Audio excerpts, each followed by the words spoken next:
வாழ்க்கையில் நன்மை எது தீமை எது என்பதை நாம் அறிந்து செயல்பட்டால் நிச்சயமாக நன்மையை தவிர்த்து தீமையை நம்முடைய வாழ்க்கைக்கு ஆதாயமாக எடுத்துக்கொள்ள மாட்டோம். உணர்ந்து வாழக்கூடிய வாழ்க்கையில் நமக்கு நன்மை அதிகமாக இருக்கிறது. பெரும்பாலும் தீமைகளை நாம் தவிர்த்துக் கொள்கிறோம். உணர்வுகளோடு வாழக்கூடிய வாழ்க்கையில் நம்முடைய தேவைகள் நாம் எதிர்பார்த்ததற்கு மேலாகவும் அழகாகவும் நிச்சயமாக அமைகிறது. நன்மையை நாம் விரும்புகிறோம். அந்த நன்மைக்காகவே நம்முடைய வாழ்க்கை நல்ல முறையில் அமைகிறது. ஒரு தீமையை நாம் விரும்பும் பொழுது அதற்குரிய தீமையை கொண்டும் நாம் வாழ்ந்து வருகிறோம். நீங்கள் உங்களுடைய உள்ளத்தில் நினைப்பது என்ன? உங்களுடைய பேச்சுக்களில் நீங்கள் பேசுவது என்ன? சிந்தித்து பாருங்கள்.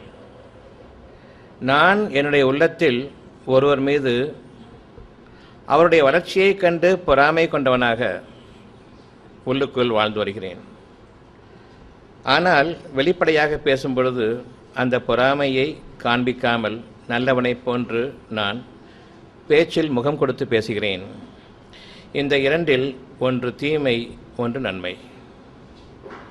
தீமை உங்களுடைய உள்ளத்தில் இருக்கிறது. நன்மை நீங்கள் வெளிப்படையாக பேசுவது. எந்த அளவுக்கு இறைவன் உங்களுக்கு உதவி புரிகிறான் என்பதை பாருங்கள். அதே பொறாமையை நீங்கள் வெளியிலும் காட்டுவீர்களானால் உங்களுடைய சமுதாயத்தைச் சேர்ந்தவர்கள் உங்களை மிக கேவலமாக நினைப்பார்கள். பொறாமையை நாம் வெளியில் காட்ட முடியாது. அதற்கு மாறாக நன்மையை கொண்டு நாம் பேச வேண்டி நம் மீது கடமையாக இறைவன் அமைத்திருக்கின்றான். நீங்கள் விரும்பினாலும் உங்களுக்கு நீங்கள் கேடு செய்து கொள்ள முடியாத அளவுக்கு இறைவன் நமக்கு ஒரு தடுப்பை ஏற்படுத்தியிருக்கின்றான். நீங்கள் பொறாமையை வெளிக்காட்டுவீர்களானால் நிச்சயமாக சமுதாயத்தினர் உங்களை நன்மையாளராக கருத மாட்டார்கள். எவரொருவரும் தன்னுடைய பொறாமையை வெளியில் காட்ட முடியாது. வெளிப்படையாக பகிரங்கமாக வெளியில் காட்ட முடியாது. உங்களுடைய நன்மைகளுக்காகவே அந்த ஒரு தடுப்பை இறைவன் ஏற்படுத்தியிருக்கின்றான். பொறாமை உள்ளுக்குள் கொள்ளுங்கள். அதை வெளியில் காட்ட துணிந்தால் உங்களுக்கு கேடு என்பதை இறைவன் உங்களுக்கு நிச்சயமாக மனித சமுதாயத்தில் ஒவ்வொருவருக்கும் அறிவித்திருக்கின்றான். இது நம்முடைய நன்மைக்காக. இறைவன் எப்படி நமக்கு நாமே தீமைகள் செய்து கொண்ட போதிலும் செய்வதற்கு மிகவும் தயார் நிலையில் இருந்த போதிலும் இறைவன் உங்களுக்கு எவ்விதம் தன் புறத்திலிருந்து கருணையையும் உங்களுக்கு ஒரு பாதுகாப்பையும் அளிக்கிறான் என்பதை பாருங்கள். நீங்கள் விரும்பினாலும் உங்களுக்கு தீமை செய்து கொள்ள முடியாத அளவுக்கு இறைவன் உங்களுக்கான அந்த வாழ்க்கையை தன் புறத்திலிருந்து உங்களுக்கு அளிக்கின்றான். இதன் காரணமாகவே நாம் இன்று வரை ஒரு நல்ல நிலையில் வாழ்ந்து வருகின்றோம். ஆனாலும் உள்ளுக்குள் நீங்கள் மாற வேண்டும் என்பது இறைவனுடைய விருப்பமாக இருக்கிறது. நீங்கள் உங்களுடைய இருதயத்தில் மாறுங்கள். நன்மைகளை நீங்கள் எவ்விதம் வெளியில் பேசுகிறீர்களோ அவ்விதமாகவே உங்களுடைய இருதயத்திலும் நீங்கள் நன்மையை கொண்டிருப்பீர்களானால் எவ்வளவு சிறப்பானதாக இருக்கும் என்பதை நீங்கள் சிந்தித்து பாருங்கள். உங்களுக்கு இறைவன் உதவி புரிவது உங்களுடைய கேடுகளுக்கெல்லாம் அப்பால் நீங்கள் அறியாத விதத்தில் தன் புறத்திலிருந்து உங்கள் மீது மிக பெரும் இறைவனுடைய அருட்கொடையை உங்களுக்கு அருள்வதை தன் மீது கடமையாக்கி கொண்டான். ஒரு உதாரணத்திற்கு பொறாமை என்ற குணத்தை எப்படி நாம் பகிரங்கமாக வெளியில் காட்ட முடியாதவர்களாக இருக்கிறோம். அவ்வாறு காட்டினால் நம்முடைய சமுதாயத்தில் நாம் மிகவும் இழிவுக்குள்ளாக்கப்பட்டவர்களாக இழிவானவர்களாக கருதப்படுவோம். ஒவ்வொரு தீமைக்கும் உங்களுக்கு இழிவு காத்திருக்கிறது, வேதனையும் காத்திருக்கிறது. நாம் ஒவ்வொரு விஷயத்தையும் தெளிவாக உணர்ந்தறிந்தவர்களாக வாழ வேண்டிய சூழ்நிலையில் நாம் இருக்கிறோம். இப்பொழுது நீங்கள் உணர்ந்து தெரிய வேண்டிய சூழ்நிலை இருக்கிறீர்கள். இதற்கு முன்பு வரையில் அந்த சூழ்நிலை இல்லை. ஆனால் இப்பொழுது அந்த சூழ்நிலை உருவாகிவிட்டது.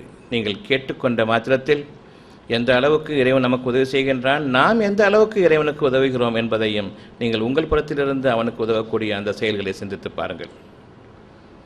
பொறாமையை நான் என்னுடைய இருதயத்திலிருந்தும் நீக்கிக் கொண்டேன் என்பது உங்களுக்கு தெளிவான பொருத்தமான ஒரு வாழ்க்கையாக நீங்கள் கொண்டிருப்பீர்களானால் நிச்சயமாக நான் என் உள்ளத்திலும் தூய்மையாக இருக்கின்றேன், யார் மீதும் பொறாமை எனக்கு இல்லை என்பதை நீங்கள் அறிவீர்களானால், அதன் பொருட்டு நீங்கள் உங்களை திருத்திக் கொள்வீர்களானால் இறைவன் உங்களை பற்றி திருப்தி அடைகின்றான். நீங்கள் இறைவனுக்கு உதவியவர்கள், இவர்களே மேன்மையான வாழ்க்கைக்கு தகுதியானவர்கள். நாம் ஓரளவுக்கு சுகமான வாழ்க்கையை மனதளவிலும் கொண்டிருக்கின்றோம். சுகமான வாழ்க்கை நமக்கு உலக அளவிலும் ஓரளவுக்கு இருக்கிறது. இதற்கு காரணம் இறைவன் உங்களை வழிநடத்துவதுதான். உங்களுடைய போக்கில் இறைவன் உங்களை விட்டிருந்தால் இந்நேரம் உங்களுடைய காலக்கணக்கு முடிவு பெற்றிருக்கும். அவ்வளவு தீமையில் நீங்கள் ஆழ்ந்திருப்பீர்கள். உள்ளுக்குள் இவ்வளவு தீமைகளை வைத்துக்கொண்டு எப்படி உங்களால் வெளியில் வேறு விதமாக பழக முடிகிறது? அப்படி பழகினால்தான் உங்களால் வாழ முடியும் என்பது நியதி. அவ்வாறிருக்க உங்கள் இருதயங்களில் நீங்கள் தீமைகளை வைத்திருப்பது உங்களுடைய மறைவான உள்ளுறுப்புகளில் எல்லா விதமான வியாதிகளையும் தோற்றுவிக்கக்கூடியதாக இருக்கிறது. அவ்வளவு இருந்தாலும் வெளிப்படையாக நான் எந்த வியாதியாலும் தாக்கப்படாதவன் போன்று வெளியில் வேஷமிட வேண்டும். எப்படி தீமைகளை வைத்துக்கொண்டு வெளியில் நல்லவர்களைப் போல் பழகினோமோ அவ்விதமாகவே உள்ளுக்குள் பலவிதமான கேடுகளை வைத்துக்கொண்டு வெளியில் நல்ல விதமாக ஒன்றுமில்லாததை போன்று பிறரிடம் நடிக்க வேண்டியிருக்கிறது. நான் ஒரு முடவன், முடைப்பட்டவன், ஊனமாக்கப்பட்டவன் என்ற விதத்தில் வெளியில் நாம் சொல்லித் தெரிய முடியாது. பல பெரும் வியாதிகள் வந்துவிட்ட போதிலும் அது தானாக வெளியில் தெரிந்தால் தவிர நாமவே வெளியில் சொல்ல நிச்சயமாக வெட்கப்படுவோம். அதை நாம் விரும்பவும் மாட்டோம். இந்த நிலை உங்களுக்கு மாற வேண்டுமென்றால் உங்களுடைய இருதயங்களில் நீங்கள் நன்மையை கொள்ளுங்கள். எதை வெளிப்படையாக செய்யும் பொழுது நன்மையை செய்தால் மட்டும்தான் நீங்கள் நன்மையாளர்களாக வாழ முடியுமோ, முகம் கொடுத்து மனிதர்களிடம் பழக முடியுமோ, அதை நீங்கள் கருத்தில் கொண்டவர்களாக உள்ளத்திலும் நீங்கள் நன்மையை கொண்டு பழகுங்கள். எந்த நன்மையை நீங்கள் வெளியில் பழகுகிறீர்களோ அதே நன்மையை நீங்கள் உள்ளத்திலும் வைத்து பழகுங்கள். இறைவனுக்கு நன்றி செலுத்தியவர்களாவீர்கள். இந்த வாழ்க்கையை தவிர்த்து உங்களுக்கு வாழ்க்கை இல்லை. ஒரு பகுதி நாம் நன்மையை செய்து கொண்டிருக்கின்றோம். உள்ளத்தில் இருக்கக்கூடிய கேடுகளை எல்லாம் வெளியிலும் செய்வதற்கு இறைவன் உங்களை அனுமதித்து விட்டால் நம்மில் ஒருவருக்கு ஒரு பகிரங்கமான விரோதிகளாக ஒருவர் கதையை மற்றவர் இந்நேரம் முடித்து கொண்டிருப்போம்.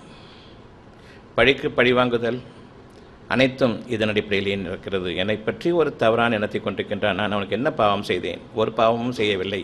அவ்வாறு இருக்கும்போது என்னை பற்றி இவ்வளவு தவறான எண்ணங்களை கொண்டிருக்கின்றானே, அதன் விளைவாக பல விதங்களில் இவன் எனக்கு கேடுகள் இழைத்திருக்கின்றான் என்பது உங்களுக்கு தெரிந்தால் எந்த அளவுக்கு நீங்கள் அவனுக்கு எதிராக செயல்படுவீர்கள்? அந்த நிலையிலிருந்தும் இன்று நாம் நிச்சயமாக இறைவனால் பாதுகாக்கப்பட்டு கொண்டிருக்கின்றோம். அவனுக்கு நாம் நன்றியுடையவர்களாக இருப்போமேயானால் வெளியில் எதை சொல்ல தயங்குவீர்களோ அதை உள்ளுக்குள் நினைக்க வேண்டாம். வெளியில் எதை செய்ய பகிரங்கமாக செய்ய தயங்குவீர்களோ அதை பற்றி உள்ளுக்குள் திட்டம் தீட்ட வேண்டாம். சூழ்ச்சிகளும் திட்டம் தீட்டுதலும் பிறருக்கு எதிரான ஒரு எண்ணங்களை வைத்திருப்பதும் இறைவனுக்கு நன்றியற்ற குணங்களில் உள்ளதாகும். நம் இருதயங்களின் மீது துருவாக படிந்து அந்த இருதயங்களில் உள்ள மனதில் உங்களுக்கு தெளிவற்ற தன்மையும் குழப்பங்களும் அங்கு பிறந்து உங்களுடைய உயிரோட்டத்தை அது கெடுத்து உங்களுடைய இரத்த ஓட்டத்திலும் அந்த உயிரோட்டம் இல்லாமலாக்கி, இரத்த ஓட்டம் எங்கெல்லாம் செல்கிறதோ அந்த ஒவ்வொரு உறுப்புக்கும் உயிரோட்டம் அளிப்பதற்கு பதிலாக பலவீனத்தை ஏற்படுத்தி அங்கு நோய்களை ஏற்படுத்துகின்றது. இந்த நோய்கள் உருவாகும் பொழுது எந்த ஒரு நோய்க்கும் உங்களுக்கு மருந்துகளோ மாத்திரைகளோ கிடையாது. டாக்டர்களாகிய நாங்களும் சொல்லுவோம், உங்களுக்கு உதவி செய்வதற்காகவே நாங்கள் இருக்கிறோம். உள்ளுக்குள் உங்களுக்கு பெருவியாதிகள் எப்பொழுது வரும், எங்களிடமே எப்பொழுது நீங்கள் தஞ்சமடைவீர்கள், உங்களை எந்த அளவுக்கு சுரண்ட முடியும், உங்களுக்கு மட்டும்தான் வியாதி வந்திருக்கிறதா, உங்களுடைய குடும்பத்தை யாருக்குமே வரவில்லை என்ற கவலை உள்ளுக்குள் வைத்துக்கொண்டு உங்களை பார்ப்போம். வெளியில் உங்களுக்கு சொல்லும் பொழுது நீங்கள் நன்றாக இருங்கள், உங்களுக்கு உதவி செய்வது எங்கள் மீது கடமை,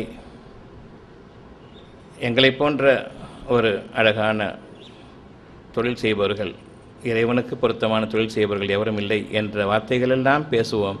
உள்ளுக்குள் எந்த அளவுக்கு இன்னும் வியாதிகள் பெருக வேண்டும் என்ற ஆசை உள்ளுக்குள் இருக்கிறது. அப்பொழுதுதான் உங்களை வைத்து நாங்கள் பணம் சம்பாதிக்க முடியும். நீங்களும் வெளிப்படையான இந்த போக்கை, இந்த பேச்சுகளை நம்புவீர்கள். ஆக டாக்டர் எவ்வளோ நோபல் ப்ரொஃபஷன் பண்ணுறார், கடவுளுக்கு ஏற்ற ஒரு காரியத்தை செய்து கொண்டிருக்கிறார், உயிர்காக்கும் காரியங்களை செய்து கொண்டிருக்கின்றார். அவ்வாறல்ல, உயிரை கொடுப்பதும் உயிரை எடுப்பதும் இறைவனுடைய காரியங்களாக இருக்கின்றன. மனிதர்களிடம் எந்த பங்கும் அதற்கு இல்லை. ஆனாலும் நீங்கள் கூறுவீர்கள், டாக்டர் எனக்கு உயிர் கொடுத்தார், டாக்டர் என்னை காப்பாற்றினார், டாக்டர் இந்த கேடுகளிலிருந்தும் எனக்கு நிவாரணம் கொடுத்தார், அந்த மாத்திரைகள் இல்லாமல் என்னால் வாழ முடியாது, வாழ்ந்திருக்கவும் முடியாது, தப்பித்திருக்கவும் முடியாது, இன்று வாழ்ந்து கொண்டிருக்கவும் மாட்டேன். தவறான இந்த வார்த்தைகளின் காரணமாக, இறைவனுக்கு இணை வைக்கக்கூடிய இந்த மகத்தான மிக பெரும் பேச்சுக்களின் காரணமாகவும், அதை நீங்கள் நிறைவேற்றிவிட்டதன் காரணமாகவும் உங்கள் மீது கேடுகாலம் சுழன்று கொண்டிருக்கிறது. இன்றளவும் உங்களுக்கு படைத்தவன் யாரோ அவனே உங்களுக்கு உதவி செய்வான் என்ற அந்த எண்ணத்திலிருந்து விலகியவர்களாக நீங்கள் இருக்கும் காலமெல்லாம் உங்கள் மீது துர்ச்சகனம் சுழன்று கொண்டிருக்கிறது. உங்களுடைய நன்மைக்காக இணை வைப்பு என்ற பாவத்தை விட்டும் நீங்கள் விலகியவர்களாக இருக்க வேண்டும். இறைவன் ஒருவனைத் தவிர உங்களுக்கு உதவி செய்பவன் இல்லை என்ற அந்த எண்ணத்தை கொண்டிருங்கள். இவ்விதமாக நீங்கள் ஒரு பெரும் நோயிலிருந்து விடுபடுவதற்கு முன்பாக படிப்படியாக உங்களுடைய கஷ்டங்களை இறைவன் நீக்குகிறான்.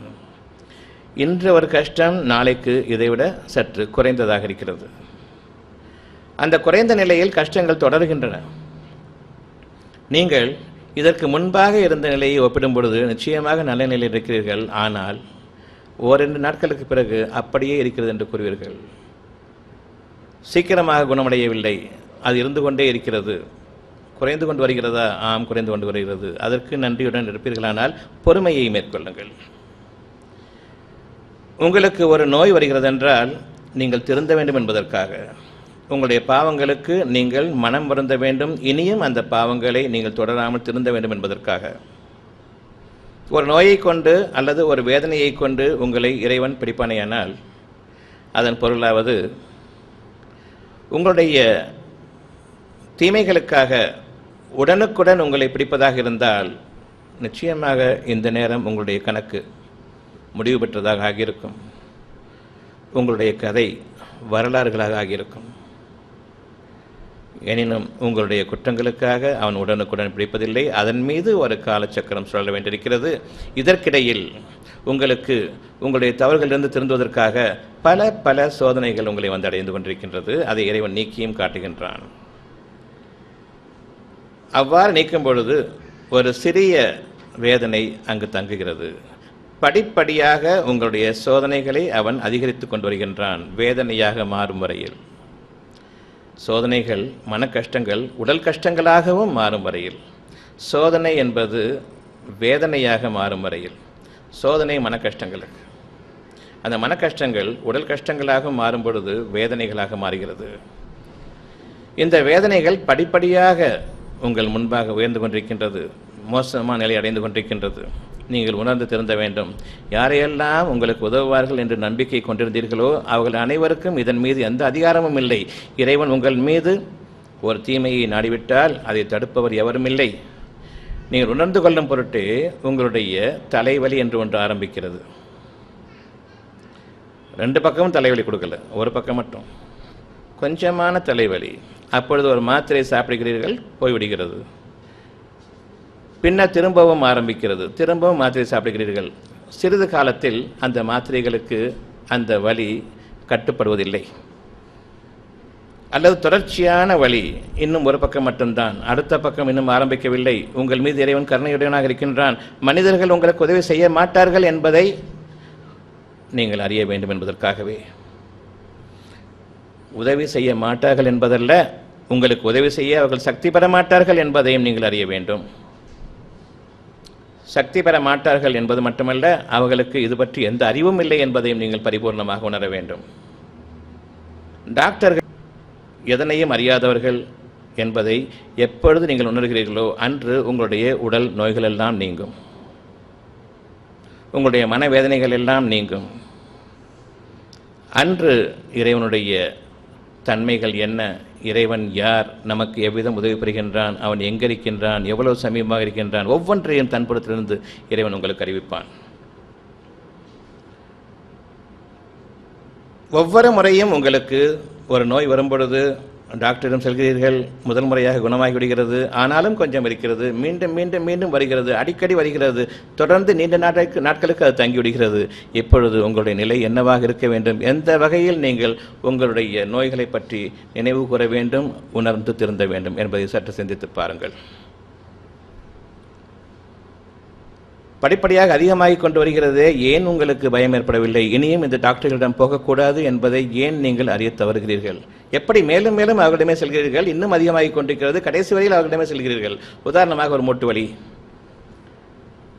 மூட்டு அறுவை சிகிச்சை, மாற்று அறுவை சிகிச்சை நீங்கள் செய்யுங்கள் என்று கூறும் வரையில் உங்களுடைய படிப்படியாக அந்த கஷ்டங்கள் அதிகரித்து மூட்டு எலும்பு தேய்ந்து போய் நடக்கவே முடியாத நிலைக்கு வந்து பின்னர் நீங்கள் ரோபோவாக மாற்றப்படுவீர்களே, மூட்டு எலும்பை மாற்றி எஃகு எலும்பை வைத்து நீங்கள் ரோபோக்களாக மாற்றப்படுவீர்கள். அதுவரையில் நீங்கள் அவரிடம் செல்கிறீர்கள். சென்று வந்த பிறகு நீங்கள் பெருமை கொள்கிறீர்கள், நல்ல அறுவை சிகிச்சை செய்யப்பட்டு விட்டது. நன்றாக நடந்து கொண்டிருந்த நான் இப்போ தத்தி நடந்துட்டு இருக்கிறேன். இன்னும் நீங்கள் இறைவனை உணரவில்லை. இனி இதைவிட மகத்தான ஒரு சோதனையும் அதைத் தொடர்ந்து மிக பெரும் வேதனையும் உங்களுக்கு வர இருக்கிறது. இறுதி மீட்சி அவனிடம் என்று ஆகும் வரையில் நீங்கள் உங்களுடைய காரியங்களில் நிலைத்திருப்பீர்கள். இன்றைக்கி நான் உங்களுக்கு ஒரு பிஸ்னஸ்க்காக காசு தரேன் செய்யுங்கன்னு சொல்லிட்டு, அதில் நீங்கள் பெரிய நஷ்டத்தை ஏற்படுத்துறீங்க. 2ஆம் முறை தருவானா? டாக்டர்கிட்ட மட்டும் கொடுத்துட்டே இருக்கீங்களே. ஒரு பிஸ்னஸ், உங்களுக்கும் டாக்டருக்கும் இடையில் ஒரு பிஸ்னஸ், என்னுடைய ஒரு தலைவலியை நீங்கள் குணமாக்கி கொடுங்க, உங்களுக்கு நான் அந்த ஃபீஸ் தர்றேன், இன்னும் அதிகமாகவும் தர்றேன். ஆனால் திரும்பவும் வருது. அவங்க இயலாதவங்க நீ ஏன் புரியல? இன்னும் எப்படி அவங்கள்ட்ட நீங்கள் கான்டாக்ட் தொடர்பு ஏற்படுத்திட்டு இருக்கீங்க? இது மட்டும் இல்லை, வேறு எந்த வியாதிக்கும் எப்படி நீங்கள் அவங்கள்ட்ட போவீங்க?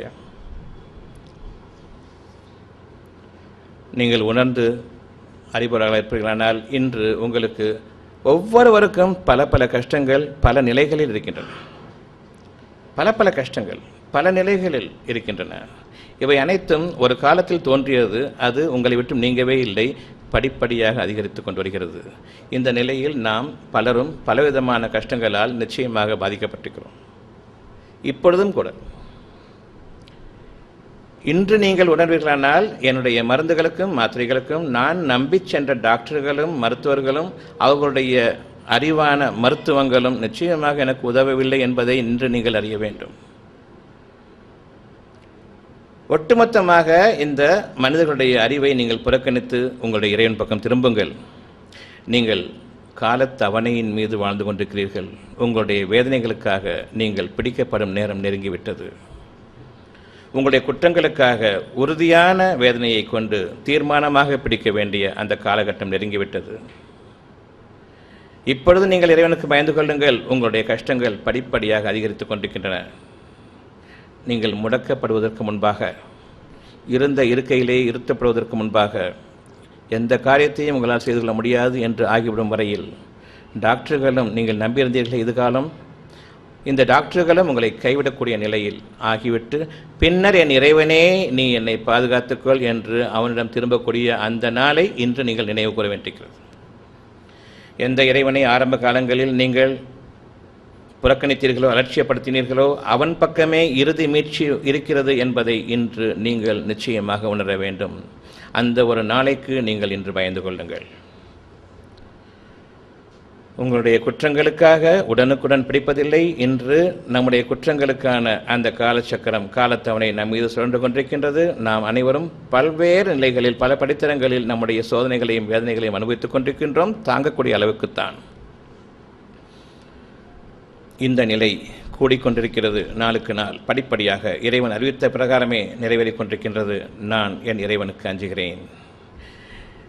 என் இறைவனுக்காக இனி நான் செய்து வந்த பாவங்களிலிருந்தும் விலகுகின்றேன். உங்களுடைய அனைத்து பாவங்களையும் இறைவன் மன்னிப்பேன் என்று கூறுகின்றான், இணை வைப்பு என்ற ஒரு பாவத்தை தவிர. இணை வைப்பு என்ற அந்த பாவத்திலிருந்து நாம் விலகும் வரையில் நம்முடைய வேதனைகளும் சோதனைகளும் தொடரும். உங்களுடைய வேதனைகளுக்காக உடனுக்குடன் பிடிப்பதில்லை என்று இறைவன் கூறுகின்றான். எல்லா பாவங்களையும் மன்னித்து விட்டேன் என்றும் கூறுகின்றான். பாவங்கள் மன்னிக்கப்பட்டு விட்டால் நாம் இன்று பிடிக்கப்பட வழியில்லை.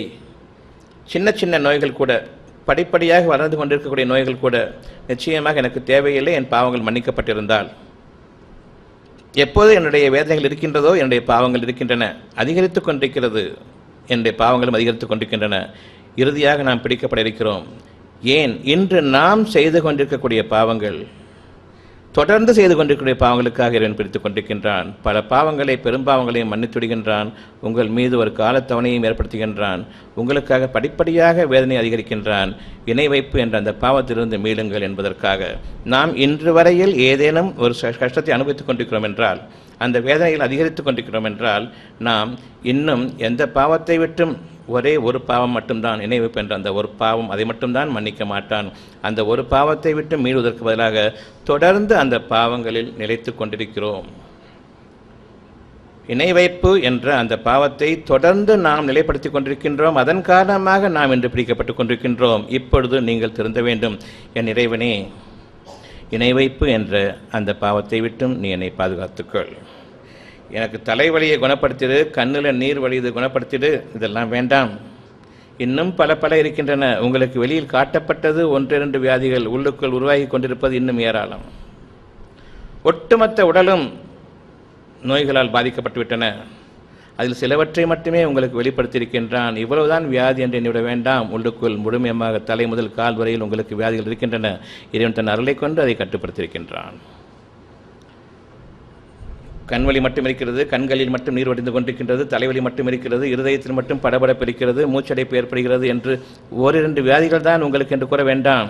படிப்படியாக நோய்கள் அதிகரிக்கும் பொழுது நீங்கள் அவர்களிடம் என்னென்ன வியாதிகள் உங்களுக்கு இருக்கிறது என்று கேட்டால், 1 சொல்லணுமா 2 சொல்லணுமா? உடல் பூரா வியாதின்பாங்க. ஒரே ஒரு தலைவலி மட்டும் இருந்தாலும் சரி, வேறு எந்த வலியும் இல்லாவிட்டாலும் சரி, உங்கள் உடல் முழுமையிலும் நோய் பரவிவிட்டது என்பதை அறிந்து கொள்ளுங்கள்.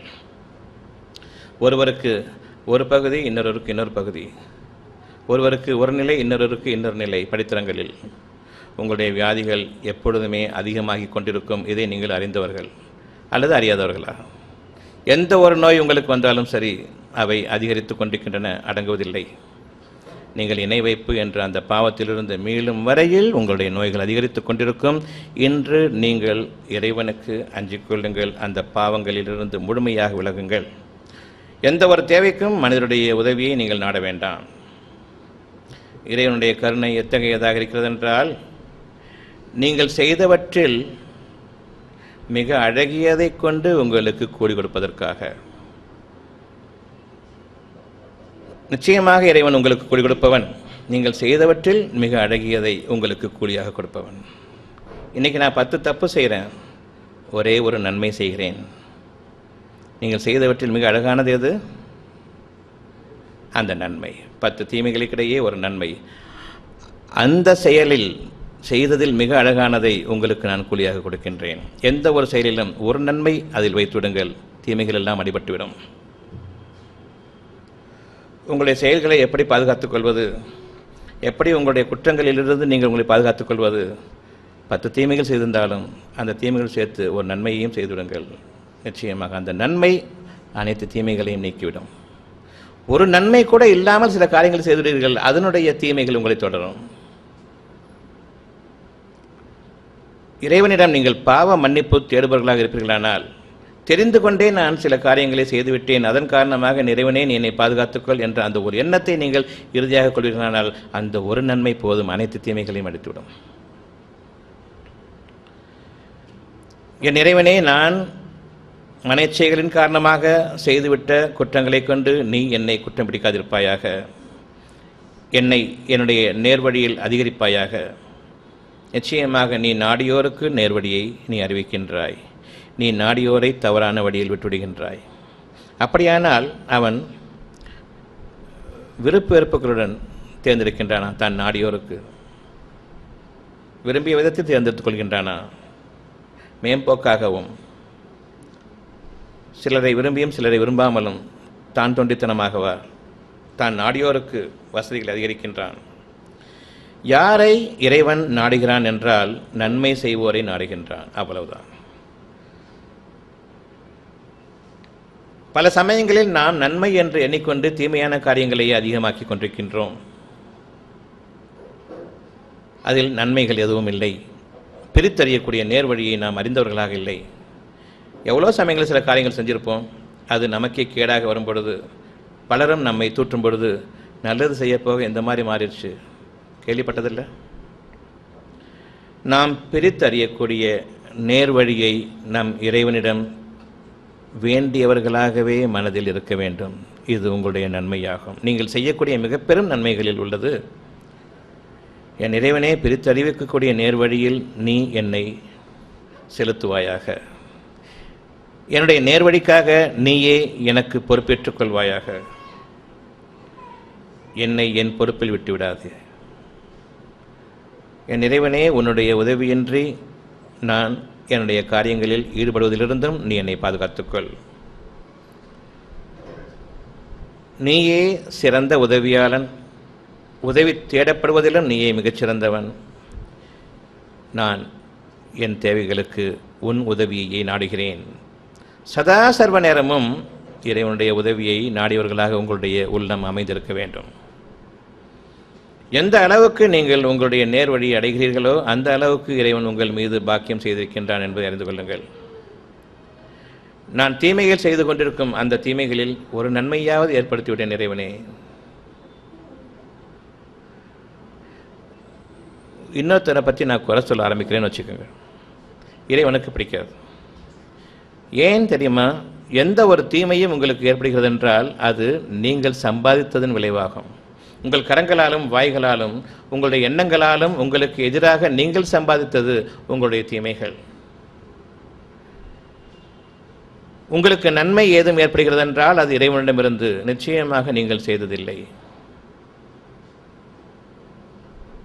அவ்வாறிருக்க நான் இன்னொருவரை குறை கூறுகிறோம் என்றால் இறைவனை நாம் ஏற்க மறுத்துவிட்டோம். இறைவன் கூறுகிறான், உங்களுடைய தீமைகளே உங்களை வந்தடைந்தன, நீங்கள் செய்ததற்குரிய கூலி அல்லாது கொடுக்கப்படுவீர்களா? நீங்கள் எதை சம்பாதித்தீர்களோ அதற்கு அதிகமாகவோ குறைவாகவோ கொடுக்கப்படுவதில்லை. உங்களுடைய தீமைகளுக்கு காரணம் உங்களுடைய கரங்களும் உங்களுடைய வாய்களும் உங்களுடைய உள்ளங்களும் சம்பாதித்ததற்காகவே அன்றி நீங்கள் கூலி கொடுக்கப்படவில்லை என்பதை இறைவன் அறிவித்திருக்க, எனக்கு ஒரு தீமை ஏற்படும் போது, கஷ்டம் ஏற்படும் பொழுது பிறரை கை காட்டி விடுகின்றேன்.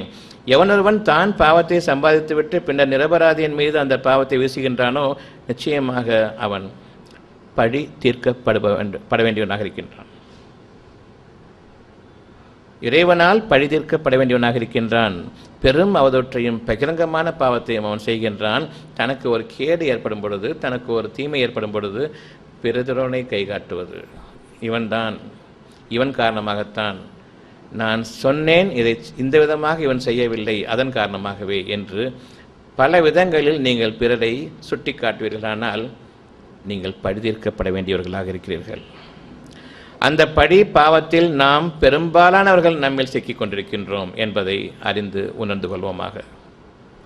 ஒரு நாள் கூட பிறரை குறை சொல்லாமல் புறம்பேசாமல் நம்முடைய வாழ்க்கை கழிவதில்லை. ஒன்றை அறிந்து கொள்ளுங்கள், சில உணவுப் பொருட்கள் தூய்மையானவை, சில உணவுப் பொருட்கள் நமக்கு தூய்மையற்றவை. ஹலால் ஹராம் என்று இரண்டாக பிரித்திருப்பார்கள். இவ்வகை உணவுப் பொருட்கள் எல்லாம் நமக்கு ஆகாது, பாவமானது. இவ்வகையான உணவுப் பொருட்கள் எல்லாம் மனிதனுக்கு ஆகும், இது ஹலால் என்று கூறுவார்கள். அறுக்கப்பட்டது, இரத்தம் நீக்கப்பட்டது உங்களுக்கு ஆகமானது, இரத்தம் கேடானது. ஏனெனில் அதில் நீக்கப்பட வேண்டிய அவ்வளவு கழிவுகளும் இருக்கின்றன. சிறுநீரகங்கள் மூலமாக அது வடித்தெடுக்கப்பட்டு அதில் உள்ள தீமைகள் அனைத்தும், கழிவுகள் அனைத்தும் நீக்கப்பட்டு பின்னர் தூய்மையான இரத்தமாக மாற வேண்டும். இரத்தத்தில் எப்பொழுதும் சிறுநீர் கலந்திருக்கின்றது. அந்த இரத்தத்தை நீங்கள் சாப்பிடக்கூடாது. சிறுநீரை சாப்பிடுவதற்கு ஒப்பானதாகும், கழிவை சாப்பிடுவதற்கு ஒப்பானதாகும். உங்களுக்கு நீங்களே தீமைகளை எடுத்துக்கொள்ள வேண்டாம். இது இறைவன்புறத்திலிருந்துள்ள ஒரு நல்ல உபதேசம், எச்சரிக்கையும் கூட. இரத்தத்தை நீங்கள் சாப்பிடக்கூடாது, ஏனென்றால் அதில் கழிவு நீர் இருக்கிறது. சிறுநீர் பிரிகிறது என்றால் அது இரத்தத்திலிருந்து வடித்தெடுக்கப்பட்ட கழிவு நீர் தான். எந்த நேரமும் உங்களுடைய இரத்தத்தில் இந்த கழிவு தேங்கியிருக்கிறது, அந்த இரத்தம் உங்களுக்கு கூடாது. இது ஹராம், சாப்பிட்டீர்களானால் உங்களுக்கு கேடு. இந்த உணவுப் பொருள்களெல்லாம் பார்த்து கொண்டிருப்பவர்கள் மிக கேடான ஒரு உணவை சாப்பிட்டுக் கொண்டிருக்கிறார்கள் என்பதை நீங்கள் அறிய வேண்டும்.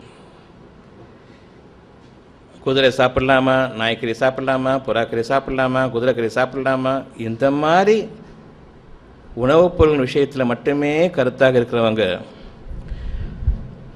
பிறரை குறை கூறி புறம் பேசுவது என்பது தன்னுடைய இறந்த சகோதரனின் பிணத்தை தின்னுவதற்கு ஒப்பாகும் என்ற அந்த பிணத்தை தின்று கொண்டிருப்பவர்கள் புறாக்கறி சாப்பிடலாமா, நாய்க்கறி சாப்பிடலாமா, இந்த கறி சாப்பிடலாமா, அந்த கறி சாப்பிடலாமா என்று தங்களை தாங்களே தூய்மையானவர்கள் என்றும் இறைவன் எதில் நம்மளுக்கு கட்டளையிட்டானோ அதை நிறைவேற்றுவதில் மும்முரமாக இருப்பதாகவும் காட்டிக்கொள்கிறார்கள். நீங்கள் தின்று கொண்டிருப்பதில் மிக மோசமானது குறை கூறி புறம் பேசி தெரியக்கூடிய ஒவ்வொரு சமயத்திலும் உங்களுடைய இறந்த சகோதரனின் மாமிசத்தை நீங்கள் புசித்துக் கொண்டிருக்கிறீர்கள் என்பதை நீங்கள் உணர்ந்து கொள்ளுங்கள். இதைவிட ஹராமான உணவு எதுவும் கிடையாது. உள்ளத்தால் திங்கக்கூடிய இந்த உணவுக்கு நீங்கள் பயந்து கொள்ளுங்கள். மற்ற உணவுகள் எல்லாம் உங்களுக்கு நன்மையாக மாறும். எந்த அளவுக்கு மனித உணவை, சதைகளையும் தசைகளையும் இறந்த மனிதனுடைய உணவை சாப்பிட்டுக் கொண்டிருக்கிறதும் சகோதரனுடைய உணவை சாப்பிட்டுக் கொண்டிருப்பதற்கு ஒப்பாகும் குறை கூறுவதும் புறம் பேசுவதும். எவ்வளவு கேடான ஒரு பாதையில் நாம் நம்மை ஈடுபடுத்திக் கொண்டிருக்கின்றோம், எவ்வளவு தவறான உணவை நாம் சாப்பிட்டுக் கொண்டிருக்கின்றோம். இதற்குரிய கூலியாக இன்னும் நாம் வாழ வைத்துக் கொண்டிருக்கிற இறைவன் நம்மை வாழ வைத்துக் கொண்டிருக்கின்றான். நாம் வாழ வைக்கப்பட்டு கொண்டிருக்கின்றோம். எவ்வளவு கருணையாளன் நம் மீது நம்முடைய பாவங்களை மன்னித்துக் கொண்டிருக்கின்றான். இதையும் மன்னிக்கின்றான். ஒரே ஒரு பாவத்தை, இணை வைக்கும் பாவத்தை தவிர்த்து. தனக்கு இணையாக நீங்கள் உங்களை ஆக்கிக் கொள்ளாதீர்கள் என்பதாகும். உங்களை இணை வைக்கும் ஒரு பாவத்தை நீங்கள் செய்யக்கூடாது. இறைவனுக்கு இணையாக நான் என்ற அந்த பாவத்தை நீங்கள் செய்யாதீர்கள். நான் இதை செய்தேன், நான் அதை செய்தேன், எனக்கு பெருமை சேர்க்கக்கூடிய ஒவ்வொன்றுக்கும் நான் என்ற வார்த்தையை நான் உபயோகிப்பேன். என்னுடைய புத்திசாலித்தனத்தையும் கெட்டிக்காரத்தனத்தையும் பறைசாற்றக்கூடிய ஒவ்வொன்றுக்கும் நான் என்ற வார்த்தையை நான் உபயோகிப்பேன். இறைவன் கூறுகிறான், எந்த ஒரு நன்மையும் உங்களுக்கு ஏற்படுகிறது என்றால் அது இறைவனிடமிருந்து, உங்களிடமிருந்து அல்ல. எந்த ஒரு தீமையும் உங்களுக்கு ஏற்பட்டால் அது உங்களிடமிருந்து மட்டுமே தான். நிச்சயமாக இறைவன் உங்களுக்கு நன்மையை தவிர நாடவில்லை. உங்களுக்கு நீங்களே தீங்கிழைத்துக் கொள்வதிலிருந்தும் நீங்கள் விலகுவீர்களா?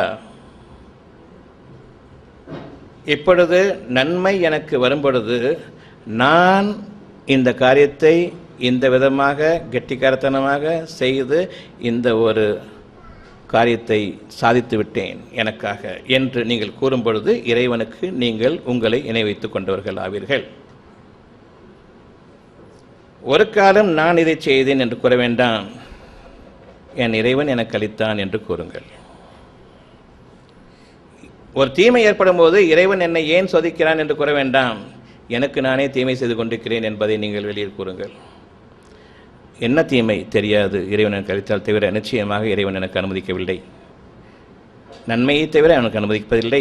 எனக்கு நானே செய்து கொண்ட தீவினையிலிருந்து சிலவற்றை நான் சுவைத்துக் கொண்டிருக்கின்றேன், அனுபவித்துக் கொண்டிருக்கின்றேன், அவ்வளவுதான். இதற்கு நேர் மாறாக இன்று நம்மில் பலர், பெரும்பாலானோர், கெட்டது வரும்பொழுது இறைவன் ஏன் இதை எனக்கு தந்தான், நல்லது நேரும் பொழுது நான் எனக்கு சாதித்துக் கொண்டேன் என்று இறைவனுக்கு தங்களை இணையாக்கி கொள்கிறார்கள். நான் என்ற வார்த்தை உங்களுக்கு பொருத்தமானதல்ல. நான் என்ற வார்த்தை நீங்கள் உபயோகிப்பதை குறைத்துக் கொள்ள வேண்டும் அல்லது நீக்கிவிட வேண்டும். நான் என்று சொல்வதற்கு தகுதி படைத்தவன் இறைவன் ஒருவன் மட்டுமே தான். நான் என்று ஆரம்பித்து ஒரு வார்த்தையை முடிப்பதற்கு இறைவனுக்கு மட்டுமே தகுதி இருக்கிறது. அந்த நான் என்ற வார்த்தை இறைவனுக்குரிய வார்த்தை.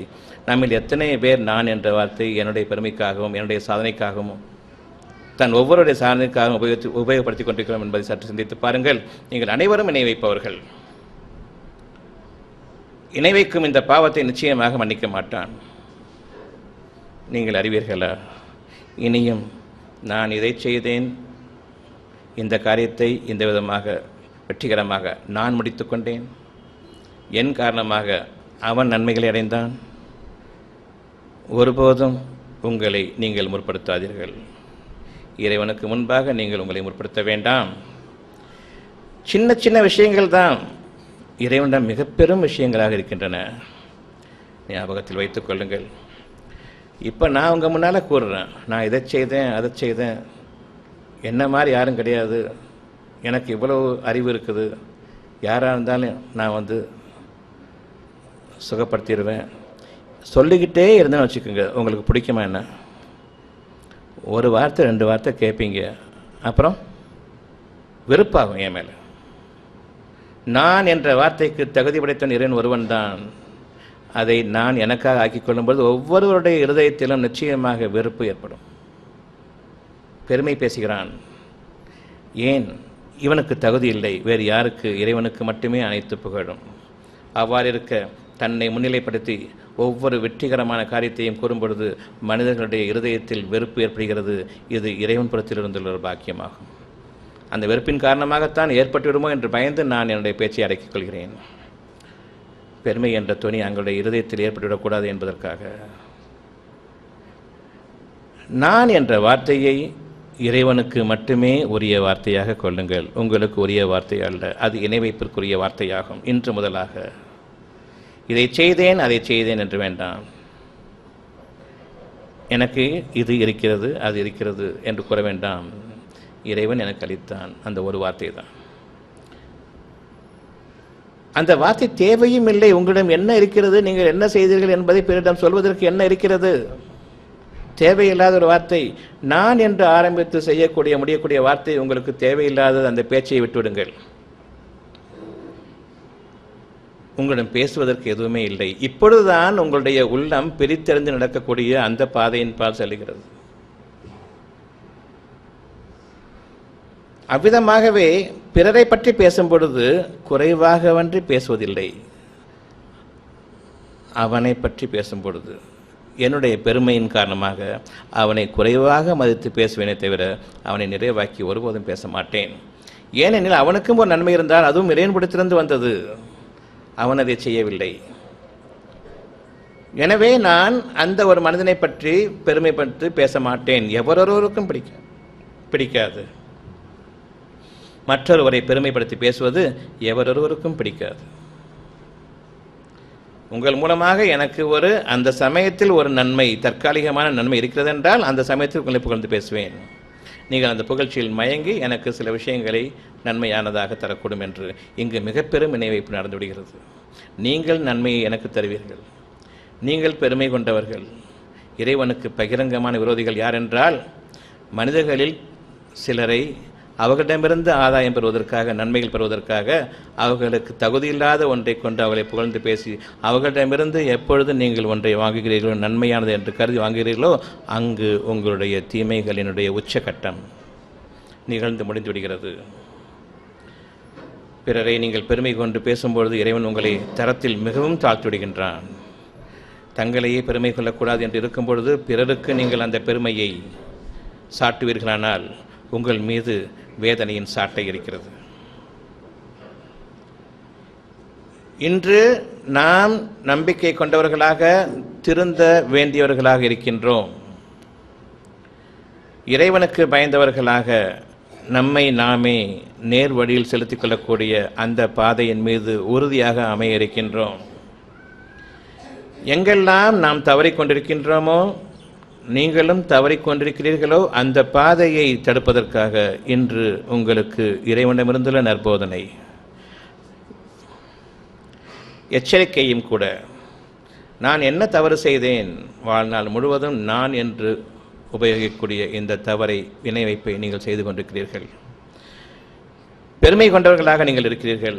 வீண் பெருமை அடிப்பவர்களாக நீங்கள் வாழ்ந்து கொண்டிருக்கிறீர்கள். இந்த பெருமையிலிருந்தும் நீங்கள் உங்களை பாதுகாத்துக் கொள்ள இன்று முதலாக நான் என்று உபயோகிக்கக்கூடிய எந்த ஒரு வார்த்தையையும் பேச வேண்டாம். பிறர் பேசும் பொழுதும் அவர்களை தடுத்துவிடுங்கள். நன்மையான காரியங்களை செய்கிறீர்கள். நீங்கள் செய்ததில் மிக அழகியதை கொண்டு அவன் உங்களுக்கு கூலி கொடுப்பதற்காக. இன்று முதலாக உங்களுடைய வியாதிகள் அனைத்தும் உங்களை விட்டு நீங்குகின்றன. நான் என்ற அந்த வார்த்தையை உபயோகித்து நீங்கள் எந்த ஒரு வார்த்தையையும் முடிக்காத வரையில்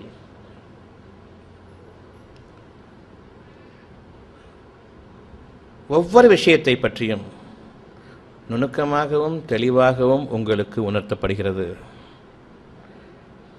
இப்பொழுதும் நான் உணர்த்துகிறேன் என்று கூறுவதை விட்டும் என்னை நான் பாதுகாத்து கொண்டு அளந்து பேசுகிறேன். இறைவனுடைய அனுமதியை கொண்டு இந்த வகுப்பு நடந்து கொண்டிருக்கிறது. இதில் பேசப்படுவது ஒவ்வொன்றும் அவனுடைய அனுமதியை கொண்டே, பெருமைக்காக பேசப்படக்கூடிய எந்த ஒன்றும் கிடையாது. ஒவ்வொரு தீமையும் உங்களை விட்டு அகல வேண்டும்.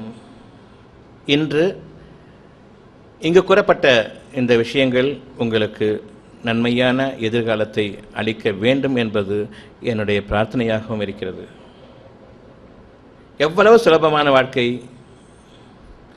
எங்கு நம்முடைய தவறுகள், மிக பெரும் பாவத்திற்குரிய தவறுகள் நிகழ்கின்றன என்பதை நாம் அறியாத நிலையில் எப்படிப்பட்ட காரியங்களில் நாம் ஈடுபட்டு கொண்டிருக்கின்றோம். ஒவ்வொரு நாளும் நீங்கள் உங்களுடைய பேச்சுக்களில் இந்த இணைவைப்புக்கான ஒரு வார்த்தையை, இணைவைப்புக்கு நிகரான, நீங்கள் தான் கடவுள் என்ற அந்த இணைவைப்புக்கு நிகரான நான் என்ற வார்த்தையை பிரயோகிக்காமல் உங்களால் வாழ முடிந்திருக்கிறதா? இன்று முதலாக வாழ வேண்டும்.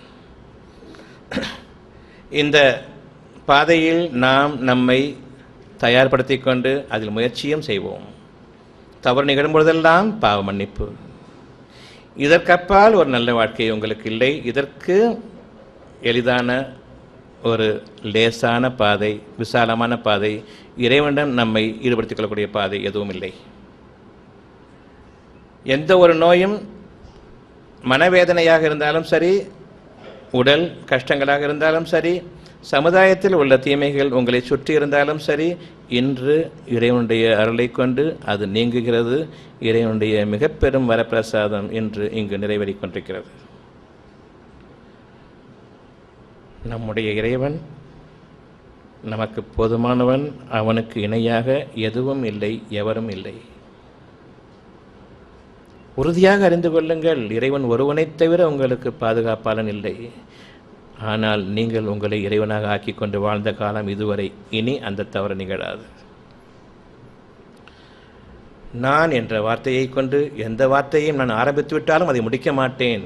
முடிப்பதற்கு முன்பாக நான் தவறான ஒரு வார்த்தையை, ஒரு சொல்லை செய்துவிட்டேன். இனி நான் அந்த சொல்லை முடிக்க மாட்டேன். என் இறைவன் என்னை மன்னிப்பானாக என்று நீங்கள் நிறுத்திவிடுங்கள்.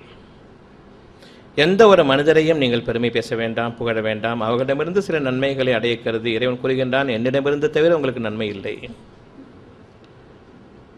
மனிதர்களிடமிருந்து எந்த நன்மையையும் எதிர்பார்க்க வேண்டாம். என்று முதலாக இன்று உங்களுடைய நோய்கள் இப்பொழுது படிப்படியாக உங்களை விட்டு நீங்கிக் கொண்டிருக்கிறது. எந்த அளவுக்கு இது உறுதியாக உங்களுடைய இருதயங்களில் நிலைப்படும் என்று இறைவன் நம்புகிறானோ, பார்க்கிறானோ, அந்த அளவுக்கு உங்களுடைய நோய்கள் இப்பொழுது நீங்க ஆரம்பித்துக் கொண்டிருக்கின்றது. மருந்துகளோ மாத்திரைகளோ இன்று முதலாக உங்களுக்கு கிடையாது, கூடாது. இந்த மனிதர்கள் நான் உங்களை காப்பாற்றுகிறேன் என்று கூறுகிறார்கள். அவர்களை நம்பி நீங்கள் செல்கிறீர்களே, நீங்கள் உருப்படுவீர்களா? இனிமேல் உருப்படுவீர்களா என்று கேட்கவில்லை. இதுவரை உருப்பட்டோமா? இதிலிருந்து நாம் அறிந்து கொள்ள மாட்டோமா, உணர மாட்டோமா? மனிதர்களை நம்பக்கூடாது, மனிதர்களிடம் திரும்பக்கூடாது. நான் உங்களை காப்பாற்றுகிறேன், நான் மருந்து தருகிறேன், சரியா போகும் என்று கூறுபவர்களை நீங்கள் நம்பக்கூடாது. அப்படியே அவர்களும் இருந்தாலும் ஏற்றுக்கொள்ளாதீர்கள். இறைவனிடமிருந்து அதைவிட மகத்தான ஒரு பாக்கியம் உங்களுக்காக இருக்கிறது. இதை உங்களுக்கு சொல்லிக் கொண்டிருக்கும் இந்த வேளை எந்த அளவுக்கு இந்த நன்மையான காரியத்திற்கு பிரதிபலனாக எனக்கு இறைவன் வைத்திருக்கின்றான் என்பதை உங்களால் உணர முடியும். இதற்கு மேலாகவா உங்களிடமிருந்து நான் எதிர்பார்க்க முடியும்? நன்மையை சொல்வதில் முந்திக் கொண்டவனாக இருக்கும் பொழுது இறைவனுடைய உதவி இல்லாமல் இது நிகழ்வதற்கில்லை. யாருக்கு இறைவன் நாடுகிறான், யார் உணர்ந்து திருந்துகிறார்களோ அவர்களுக்கு,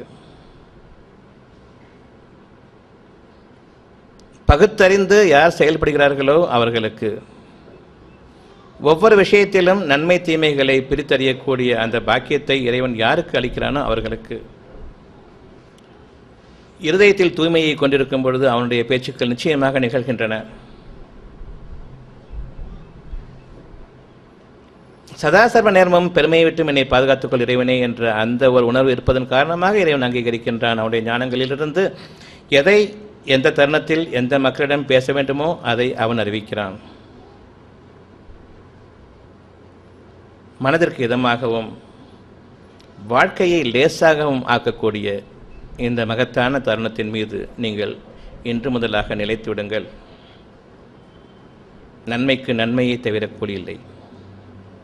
உங்களுடைய இருதயத்தில் நன்மைகளை ஏற்றுக்கொண்ட நிலையில் இனிமேல் எனக்கு எந்த கவலையும் இல்லை என்பதை நம்புங்கள். 100க்கு 100 நம்பலாம். 100க்கு 1000 பங்கு இன்னும் இரட்டிப்பாக்கி இன்னும் தன் புறத்திலிருந்து உங்களுக்கு அதிகமாக்கியும் கொடுப்பான். அவன் அளவற்ற அருளாளன். எந்த விதத்தில் எந்த புறத்திலிருந்து உங்களுக்கு நன்மை நிகழும் என்பது உங்களுக்கு தெரியாது. இறைவன் அறிவிப்பவனாகவும் இல்லை. நீங்கள் அவசரக்காரர்களாக ஆகிவிடுவீர்கள். இறைவன் அறிவிப்பானையானால் நீங்கள் அவசரப்பட்டு விடுவீர்கள். அதன் காரணமாக பல நன்மைகளை நீங்கள் இழக்கக்கூடும். மனிதனுக்கு ஒன்றை காண்பித்து விட்டால் அவசரக்காரனாக ஆகிவிடுகின்றான். இன்றைக்கி உங்களுக்கு ஒரு புதையல் கிடைக்குது. நீங்கள் அறியாத ஒரு மிகப்பெரிய லாபம் உங்களுக்கு இருக்கிறது. மகிழ்கிறீர்கள். அந்த ஒரு க்ஷணம் இறைவன் உங்களை காப்பாற்றுகிறான். கடவுள் கொடுத்தான் என்பீர்கள், இறைவன் கொடுத்தான் என்பீர்கள், அல்லாஹ் கொடுத்தான் என்பீர்கள், தெய்வாதீனமாக கிடைத்தது என்பீர்கள். அடுத்த க்ஷணம் இது எனக்குரியது என்பீர்கள். நான் இந்த நேரத்தில் போய் கடையை திறந்தேன், அதனால இது வந்ததுன்னு சொல்லுவீங்க. இந்த மாதிரி நான் பேசினேன், அதன் காரணமாக இது எனக்கு கொடுக்கப்பட்டதுன்னு சொல்லுவீங்க. அதே நேரம் இறைவனுக்கு புறம்பாக அதிலும் இறைவன் உங்களை காப்பாற்றுகிறான். முதலாவதாக இறைவன் அளித்தான் என்ற அந்த ஒரு எண்ணத்தை கொண்டு வந்த பிறகு எது வேணுமானால் பேசிக்கொள்ளுங்கள். இவ்வளவு தூரம் இறைவன் உங்கள் மீது கருணையாளனாக இருக்கின்றான். நீங்கள் யார் என்பதை அறிந்தவனாக இருக்கின்றான். எந்த அளவுக்கு நீங்கள் இறைவனுக்கு புறம்பாகி விடுவீர்கள் என்று அவன் உங்களை பற்றி பயப்படுகிறான் என்பதை பாருங்கள். மதி மயங்கிய நிலையில் இறைவன் கொடுத்தான் என்று கூறிவிட்டு தவறாக பேசிவிட்டோமே, நான் சம்பாதித்தேன் என்று அடுத்த எடுப்பிலேயே நீங்கள் கூறுவீர்களே, அப்படிப்பட்ட ஒரு நிலையை நாம் இன்று வாழ்ந்து கொண்டிருப்பவர்கள் தான் என்பதை நாம் அறிந்து கொள்வோம். எந்த அளவுக்கு மனிதன் துரோகி இறைவனுக்கு. அவனை மதிமயங்கச் செய்து கூற வைக்க வேண்டும் இந்த வார்த்தையை. இறைவன் அந்த அளவுக்கு பயப்படுகிறான் மனிதர்களை பார்த்து, தனக்குத்தானே எவ்வளவு கேடுகளை வரவழைத்துக் கொள்வான் என்பதை. நமக்கு உரியதை இறைவன் நமக்கு அறிவிக்காமல் அதை கொடுக்கும் பொழுது உங்களை அறியாமலேயே அந்த வார்த்தைகளை உங்கள் வாயிலிருந்து கொண்டு வருகிறான். அவன் இறைவன் தான், நீங்கள் அல்ல. பின்னர் சுதாரித்துக் கொள்ளும் பொழுது இறைவனை நிராகரித்து அந்த பெருமையை உங்களுக்குரியதாக ஆக்கிக்கொண்டு அதற்காக பார்ட்டி வைப்பீங்க, கொண்டாட்டம் பண்ணுவீங்க, உங்களுடைய புகழை மெச்சிக்கொள்வதற்காக. எனினும் நீங்கள் செய்ததில் அழகியதை உங்களுக்கு கூடியாக கொடுப்பேன் என்பது இறைவனுடைய வாக்காக இருக்கிறது. முதல் முறையாக தப்பித்தவறு இறைவன் கொடுத்தான் சொல்லிட்டீங்களே, அதுக்காக உங்களுக்கு நன்மையை இறைவன் வைத்திருக்கின்றான். அவனுடைய உதவியை கொண்டே நீங்கள் பேசினீர்கள், இறைவன் கொடுத்தான் என்ற அந்த ஒரு வார்த்தை, அந்த க்ஷணத்தில் பிறகு நீங்கள் மாறிவிடுகிறீர்கள். இதில் நன்மையான வார்த்தை எது? ஒரே சமயத்தில் தெய்வாதீனமாக கிடைத்தது என்ற அந்த ஒரு வார்த்தையை நீங்கள் கூறிய பின்னர் அதன் பிறகு நான் இது என் புகழுக்குரியது என்று நீங்கள் மெச்சிக்கொள்ளக்கூடிய அந்த பகுதியில் நீங்கள் நுழையும் பொழுது இந்த இரண்டில் அழகான சொல்லியது, அழகான செயலது இறைவன் எனக்கு அளித்தான் என்பது அழகியது. அதை கொண்டு உங்களுக்கு நான் நற்கூலி அளிக்கிறேன். தீயதை இறைவன் நிச்சயமாக மன்னிக்கின்றான். நன்மையும் தீமையும் கொடுக்கும் பொழுது தீமையுடன் நன்மை உயர்ந்தது. இறைவனே உங்களுக்கு உதவி புரிந்தான். முதலாவதாக நீங்கள் அந்த வார்த்தையை கூறிய பொழுது அவன் உங்களை கூறச் செய்தான். பின்னர் நீங்கள் மாறுதலாக கூறினீர்கள், மன்னித்தான். முதலாவதாக கூறினீர்களே, அதை நீங்கள் கூறியதாக ஏற்றுக்கொண்டீர்கள், உங்களுக்கு நன்மையை அளிக்கின்றான். எந்த அளவுக்கு இறைவன் நம்மை பாதுகாத்து கொண்டிருக்கின்றான் நம்மை நாமே அறியாத நிலையில். ஒவ்வொரு நன்மையும் அவனிடமிருந்து வருகிறது.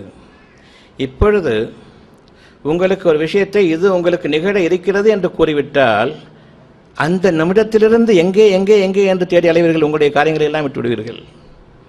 அது எங்கே இருக்கிறது என்பதை தேடி அலைவதிலேயே உங்களுக்கு காலமெல்லாம் போய்விடும்.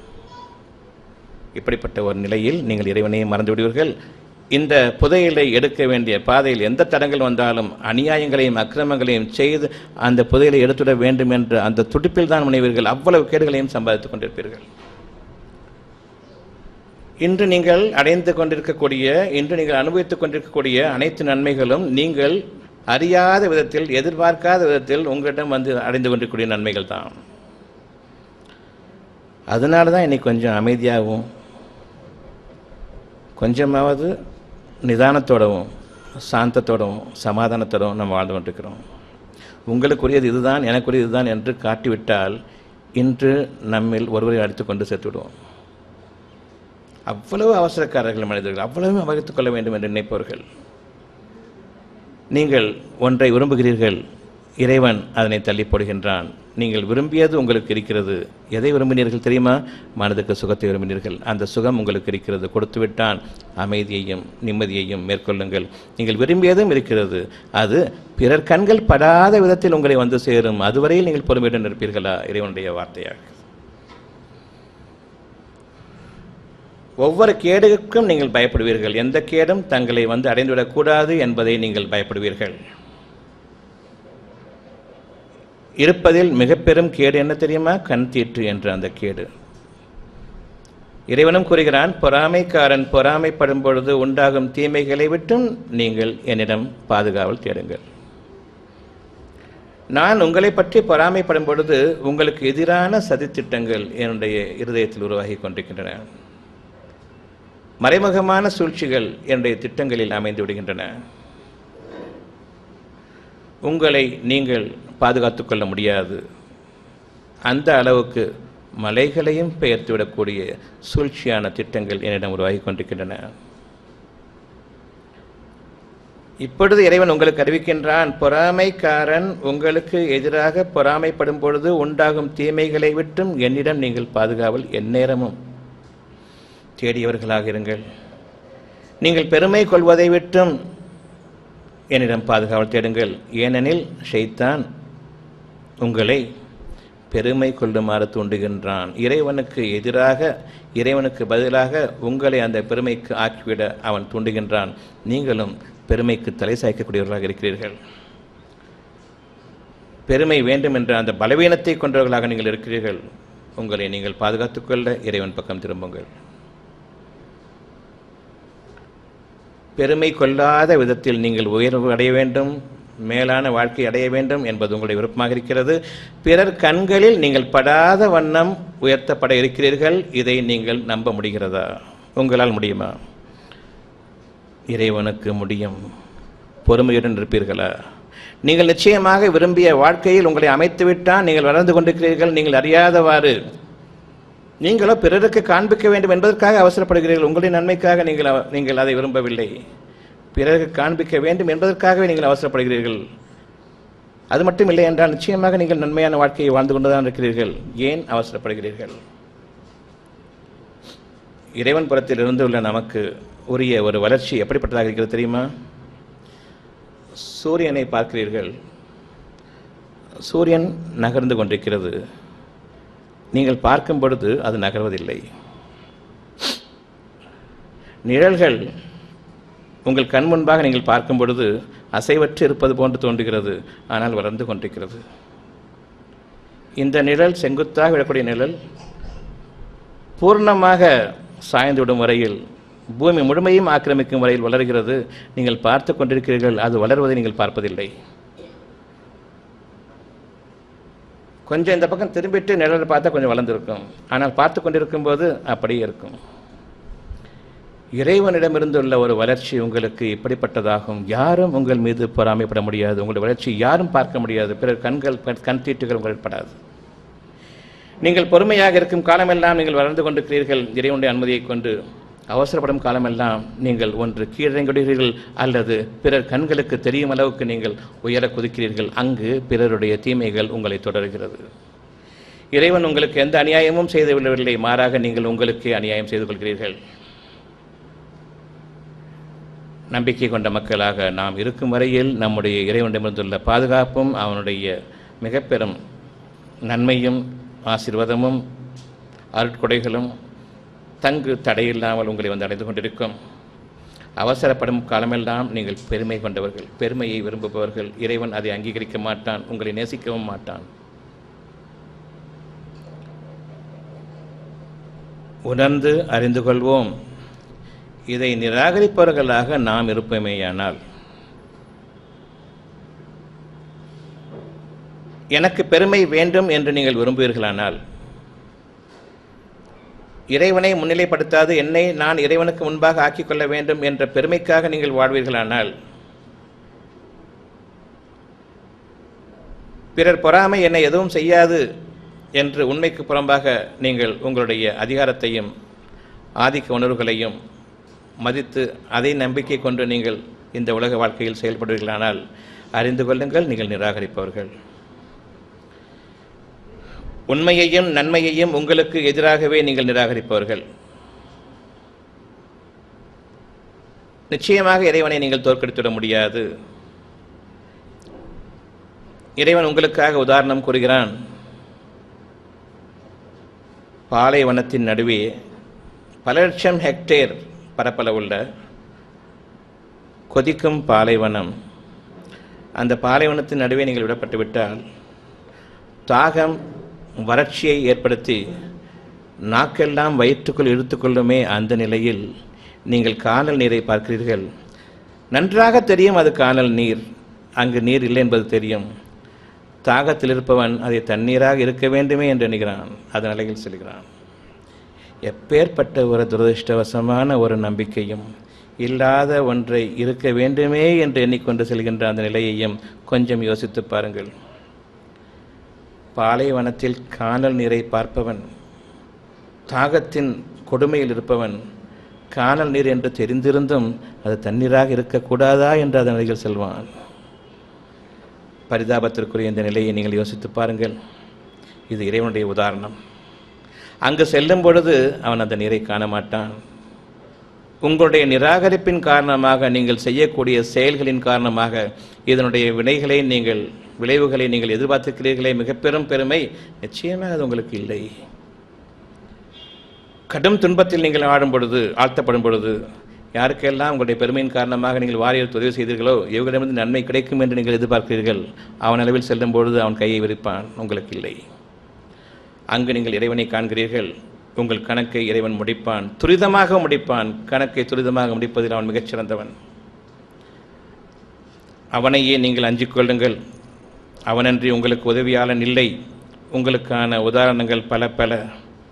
இறைவன் தன்னுடைய உதாரணங்களை உங்களுக்கு தெளிவாக ஆக்கி காண்பித்துக் கொண்டிருக்கின்றான். உதாரணங்களிலிருந்து நீங்கள் அறிய வேண்டியது ஏராளம். நாம் என்ற தாகத்தில் இருப்பவர்கள் நம்முடைய கேடுகளின் காரணமாக நன்மைகளை எதிர்பார்த்து கொண்டிருக்கின்றோம். நீங்கள் பலரும் கூறுவதை கேட்டிருப்பீர்கள், நான் அவனுக்கு எவ்வளவோ நன்மை செய்திருக்கின்றேன், நன்றி கெட்டவன் எனக்கு எப்பொழுது உதவி செய்யவில்லை. நீங்கள் எண்ணிக்கொண்டிருக்கிறீர்கள், நான் அவனுக்கு உதவி செய்திருக்கின்றேன், நன்மை செய்திருக்கின்றேன்.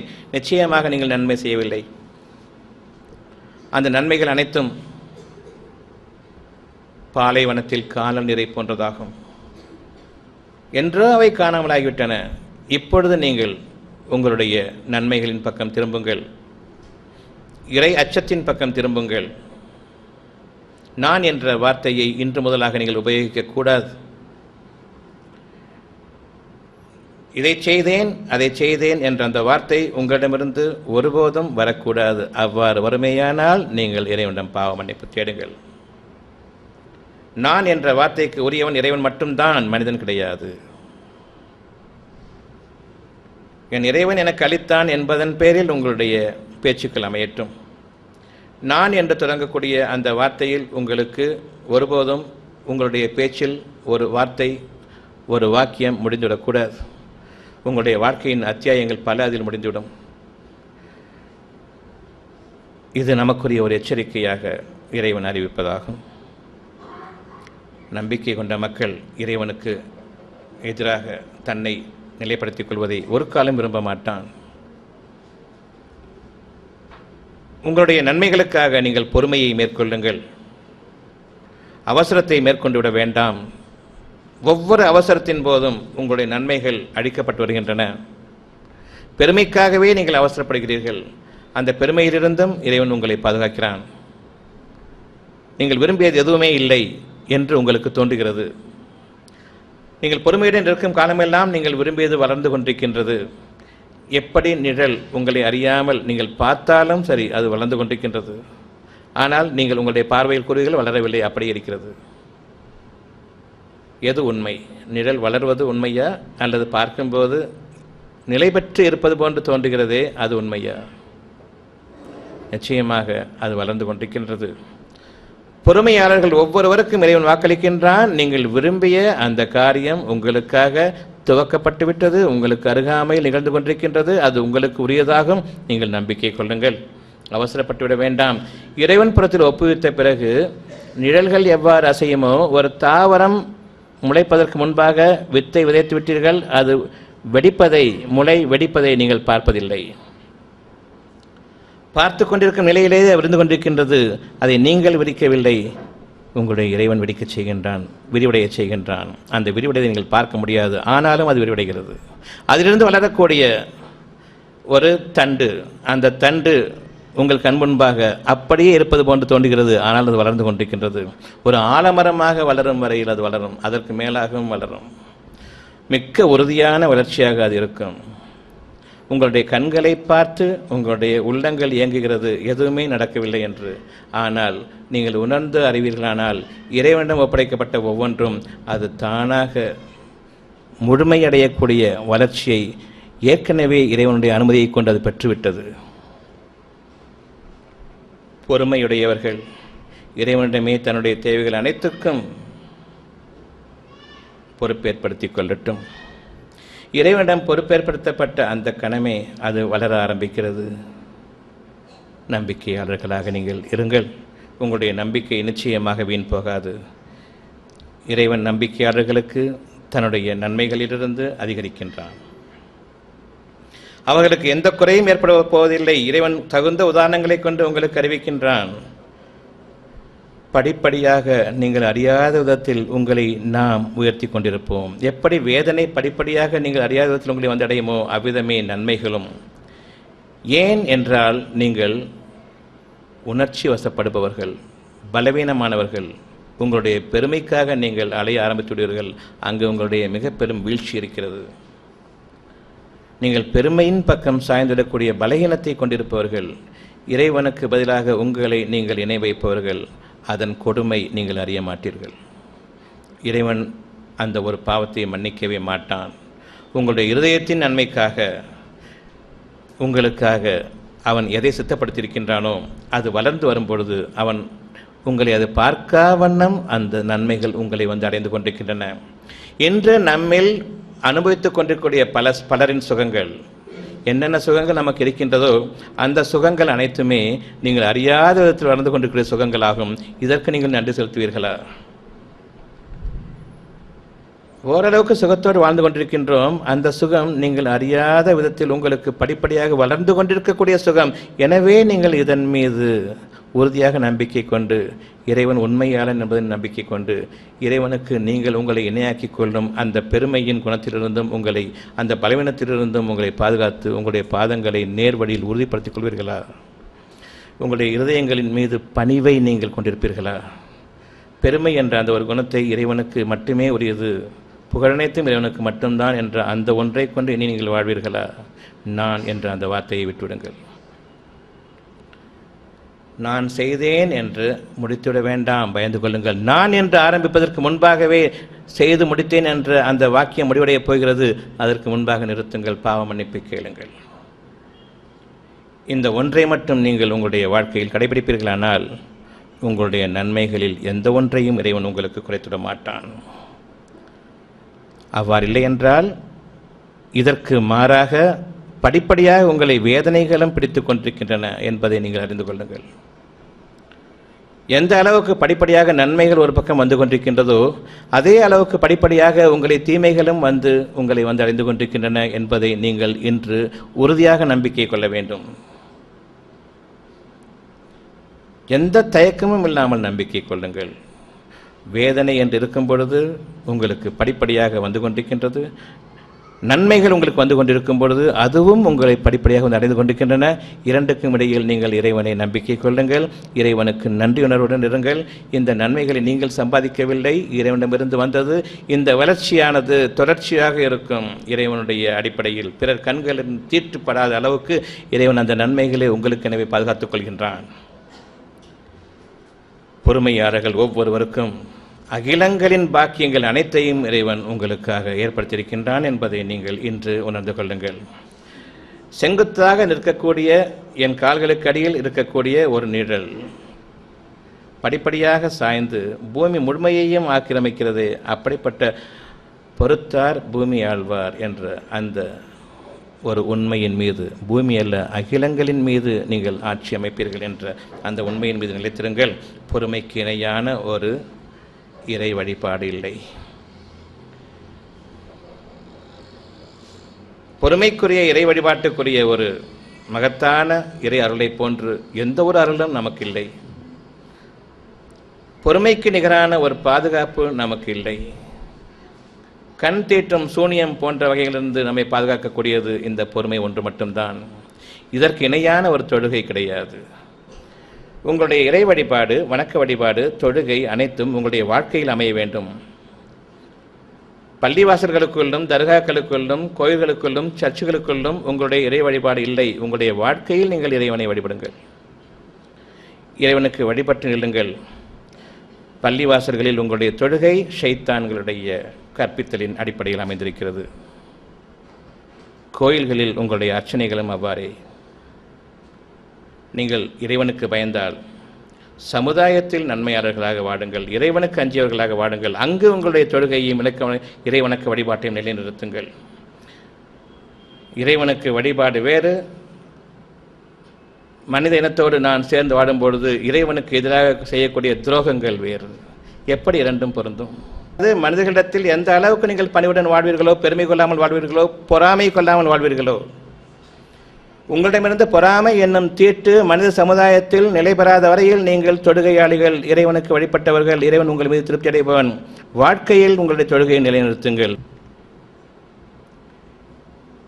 உங்களுடைய வாழ்க்கையில் எந்த பக்கம் நீங்கள் திரும்ப வேண்டும் என்பதை உறுதிப்பாட்டை கொண்டு உங்களுக்கு சொல்லப்படுகிறது. இதில் மாற்று கருத்துக்களுக்கோ மாற்று எண்ணங்கள் கொள்வதற்கோ உங்களுக்கு எந்த ஆதாரமும் இல்லை என்பதை அறிந்து கொள்ளுங்கள்.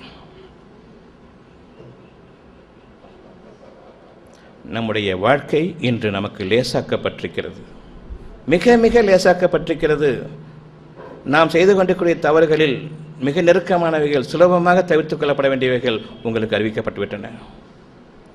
இதில் மிக முக்கியமான ஒன்று, இறைவனுக்கு மட்டுமே, அவன் ஒருவனுக்கு மட்டுமே நான் என்ற வார்த்தை பொருத்தமாகக்கூடியது. அதை நீங்கள் உபயோகிக்கக்கூடாது. எப்பொழுது நீங்கள் நான் என்ற வார்த்தையை உபயோகித்து அந்த ஒரு வாக்கியத்தை முடிக்கிறீர்களோ, இறைவனுக்கு நீங்கள் உங்களை இணை வைத்து விட்டீர்கள். இறைவனுக்கு இணை வைத்த இந்த பாவத்தை இறைவன் ஒருபோதும் உங்களுக்கு மன்னிக்க மாட்டான் என்பதை இன்று நீங்கள் அச்சம் கொள்ளுங்கள். இன்று நாம் அனுபவித்துக் கொண்டிருக்கக்கூடிய ஒவ்வொரு தீமையும் இந்த நான் என்ற வார்த்தையில் நீங்கள் உங்களுடைய பல பேச்சுக்களை பேசியதன் காரணமாக இறைவனிடமிருந்துள்ள அதிருப்தியும் அவனிடமிருந்துள்ள சாபமும் வேதனையும் கோபமும் நம் மீது சாட்டப்பட்டு விட்டன.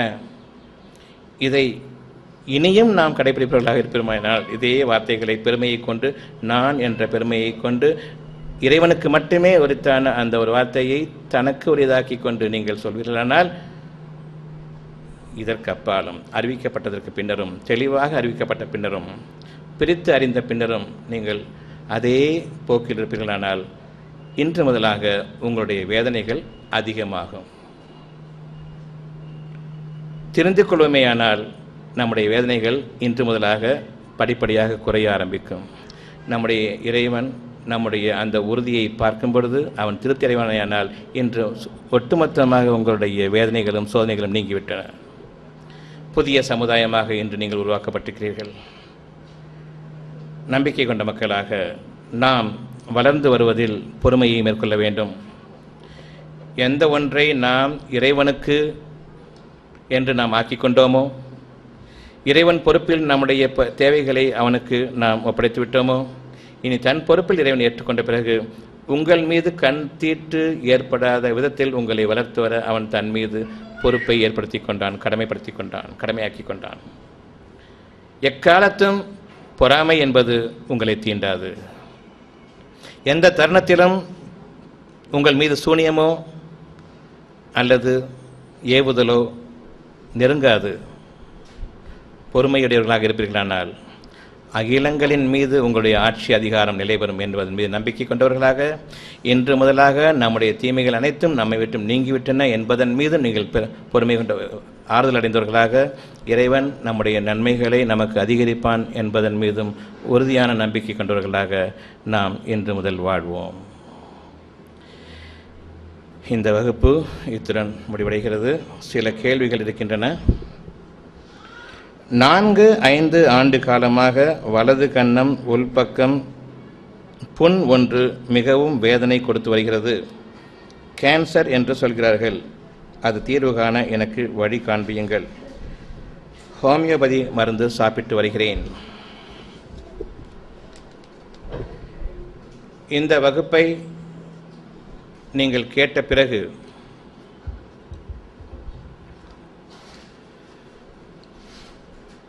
உங்களுடைய பதில் என்ன? ஹோமியோபதி சாப்பிடுவீர்களா, சித்தா சாப்பிடுவீர்களா, அலோபதி சாப்பிடுவீர்களா, யுனானி சாப்பிடுவீர்களா, அக்குபங்க்சர் எடுத்துக்கொள்வீர்களா, எல்லாத்தையும் சேர்த்து பண்ணுவீங்களா? எந்த நன்மையும் உங்களுக்கு இல்லை. மனிதர்களுடைய அறிவை நீங்கள் ஏற்று நடப்பீர்களானால் உங்களுக்கு எந்த நன்மையும் இல்லை.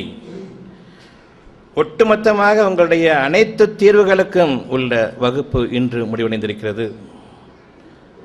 சமுதாயத்தில் நன்மைகளை உங்களுக்கு அளிப்பதற்காகவும், இருதயத்தில் உங்களுடைய அமைதியை உங்களுக்கு பேணிக்கொள்வதற்காகவும், பிறருடைய இருதயங்களில் உங்களுக்கு எதிரான தீமைகள் சூழ்ச்சிகள் பரவாமல் அந்த திட்டங்கள் இன்று நிர்மூலமாக்கப்படுவதற்காகவும், உங்களுடைய மனதின் கவலைகள், சோதனைகள், உடலின் வேதனைகள், துயரங்கள் அனைத்தும் நீக்கப்படுவதற்காகவும் ஒட்டுமொத்தமாக என்று கூறப்பட்டிருக்கக்கூடிய இந்த ஒரு நல்ல உபதேசத்தையும், உங்களுடைய இருதயங்கள் இப்பொழுது தூய்மையடைந்திருக்கக்கூடிய நிலையில் அதை பாதுகாத்து கொண்டவர்களாகவும் இன்று நீங்கள் உங்களுடைய வாழ்க்கையை ஆரம்பியுங்கள். எந்த விதமான இப்படிப்பட்ட கேள்விகளுக்கு வேறு பதில் தேவையில்லை.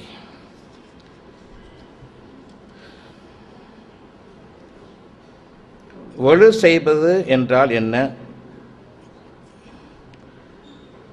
தொழுகைக்கு போகுவதற்கு முன்பாக தங்கள் கைகளையும் முகங்களையும் கால்களையும் கழுவிக்கொள்வதை பார்த்திருப்பீர்கள்.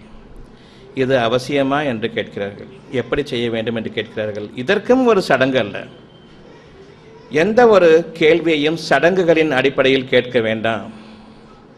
சடங்கான கேள்விகள் ஒவ்வொன்றுக்கும் பதில் கிடையாது. சடங்கு என்பது அர்த்தமற்றது.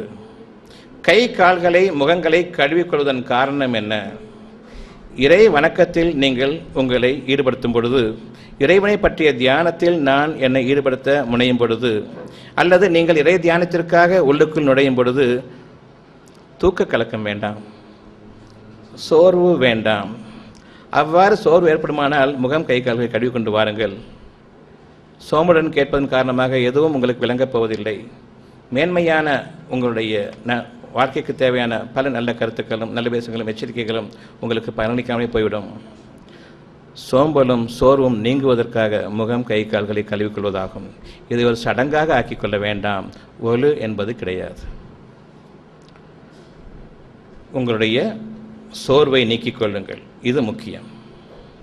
முகம் கை கால் கழுவிக்கொள்வதனுடைய நோக்கம் சடங்கு, மதச்சடங்கு அடிப்படையிலானதல்ல. உங்களுடைய நன்மைகளுக்காக சோர்வுகளை நீங்கள் நீக்கிக் கொள்வதாகும். சோர்வு இல்லை என்றால் அந்த முகம் கை கால் கழுவுதல் தேவையில்லை. கர்ப்பிணி பெண்களுக்கு ஆங்கில மருத்துவ சிகிச்சை செய்கிறார்கள். அவள் கண்காணிப்பிலேயே 10 மாதமும் கழிகிறது. பின்னர் ஏன் சுகப்பிரசவம் ஏற்படுவதில்லை? இவர்கள் இந்த கர்ப்பிணி பெண்களை பாதுகாக்கிறேன், குழந்தை சீராக வளர்வதையும் ஆரோக்கியமாக வளர்வதையும் நான் பொறுப்பேற்றுக் கொள்கிறேன் என்று கூறிய இவர்கள் நிச்சயமாக குழந்தை வெளியே வருமா உள்ளே இறந்துவிடுமா என்பது அவர்களுக்கு தெரியாது. இவர்கள் பார்த்ததன் காரணமாகவே, இந்த மருந்துகளின் காரணமாக கர்ப்பப்பையின் இயக்கம் தடைபட்டு விட்டது, அது வெளியே வராது. தங்களை மகப்பேறு மருத்துவ நிபுணர்கள் என்று இவர்கள் கூறிக்கொள்வார்கள்.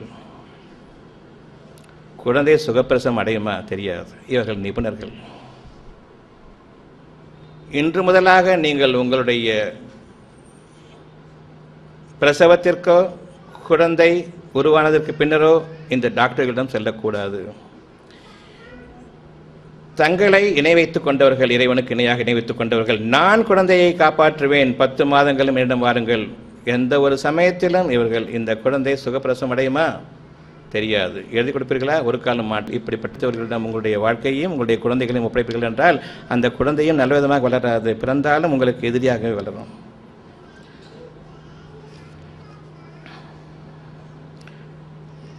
நெல் உமியிலிருந்து தயாரிக்கப்படும் உணவு என்னென்ன? முத்துச்சோளத்திலிருந்து தயாரிக்கப்படும் ஆயில் போன்றது உடலுக்கு நல்லதா? எந்த எண்ணெய் நமது உடலுக்கு மிகவும் நல்லது?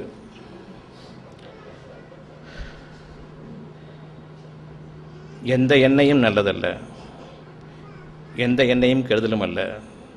இறைவனுக்கு பயந்தவர்களாக உங்களுடைய உணவை நீங்கள் சாப்பிடுவீர்களானால், உணவளிக்கும் இறைவனுக்கு நீங்கள் நன்றி செலுத்துவீர்களானால் அந்த உணவு உங்களுக்கு ஏற்றது. இறைவனை மறந்த நிலையில் நீங்கள் உணவை சாப்பிடுவது உங்களுக்கு விஷங்களாகும்.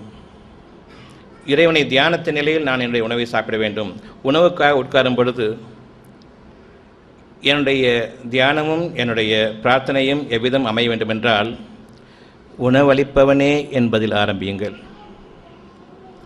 இந்த உணவில் எனக்கு நன்மை அளிப்பவனே, அது இறைவனுடைய பெயர். நன்மைகள் அவன் புறத்திலிருந்து, நீங்கள் தீமைகளை தவிர உங்களுக்கு சம்பாதிக்க முடியாது. இதில் ஊட்டம் அளிப்பவனே, ஊட்டம் அளிப்பவனும் அவன்தான். உயிரோட்டத்தை தருபவனே அவன்தான். விஷங்களை கழிவுகளை நீக்குபவனே அவன்தான். நிலைத்திருக்கக்கூடிய நன்மைகளை எனக்கு அருள்பவன், நிலைத்திருக்க செய்யக்கூடியவனே அவன்தான். இன்னும் இறைவனை எந்த அளவுக்கு நீங்கள் தியானிக்க முடியுமோ, இந்த உணவை எனக்கு நிலையாக்கி தருபவனே, நாளைக்கு உணவு இல்லை என்று ஆகிவிடாமல் எனக்கு நிலையாக்கி தருபவனே, இந்த உணவின் காரணமாக எனக்கு பெருமை என்ற உணர்வு தோன்றிவிடாமல் என்னை பாதுகாப்பவனே, கருமித்தனம் இவ்வளவு உணவு வந்த பிறகும் நாளைக்கு உணவு ஏற்படாது, எனக்கு கிடைக்காது என்ற அடிப்படையில் இன்று என்னுடைய உணவை சுருக்கிக் கொள்ளக்கூடிய கருமித்தனம் நம்மில் பலருக்கும் இருக்கிறது. 2 நாட்களுக்கு பிறகு பண்டிகை வர இருக்கிறது, அதற்கு காசு இருக்குது. இன்றைக்கி அந்த உணவு சாப்பிடணும்னு தோணுது, வேண்டாம் வேண்டாம், இன்னும் 2 நாளில் பண்டிகை வந்துடும், அன்றைக்கி சாப்பிட்டுப்போம். இன்றைக்குள்ள பசிக்கு கேட்டால் தரித்திரம் பிடிச்சவங்க இந்த தரித்திரம் பிடிச்ச பண்டிகை வர்றதுக்காக இந்த சாப்பாடை நாளைக்கு தள்ளி போகிறோம். என்றென்றும் நீங்கள் பண்டிகைக்குரிய உணவை சாப்பிட வேண்டும் என்று ஏன் உங்களுக்கு தோன்றவில்லை? காசு இருக்காது.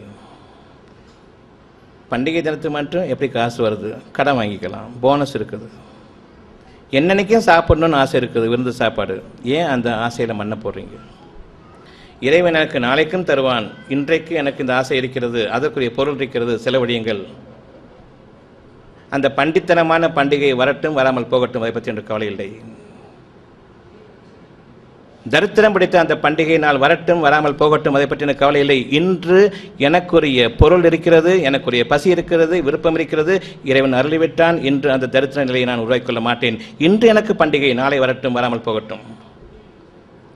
நாளைக்கு வரும்போது தான் பண்டிகை அன்னைக்குன்னு சொல்லிட்டு இன்றைக்கி எல்லோரும் நல்லா இருப்போம். பண்டிகை அன்னைக்குன்னு ஒருத்தர் 2 பேருக்கு உடம்பு சரியில்லாம் போகும், அதுக்கு வருத்தப்பட்டு உட்கார்ந்துட்டு இருக்கிறது. இந்த கேடுகட்ட மனிதர்கள் உருவாக்கியது பண்டிகை திருநாட்கள். 2 நாட்களுக்கு மட்டும், வருஷத்துக்கு 1 நாள் உங்களை இறைவன் நிச்சயமாக நீங்கள் சந்தோஷமாக இருங்கள் என்று கூறுகிறான். அப்படியா? மீது 364 நாட்களும் கஷ்டப்படுங்கள் என்று கூறுகிறான். அப்படியா? எல்லா நாட்களும் நீங்கள் நன்றாக வாழ வேண்டும் என்று விரும்பவில்லை. அப்படியா? எப்படி நீங்கள் உங்களுடைய பண்டிகை நாட்களை ஏற்றுக்கொண்டீர்கள்? யார் ஏற்படுத்தியது? எந்த ஷைத்தான் ஏற்படுத்தினான்? சொல்லுங்கள்.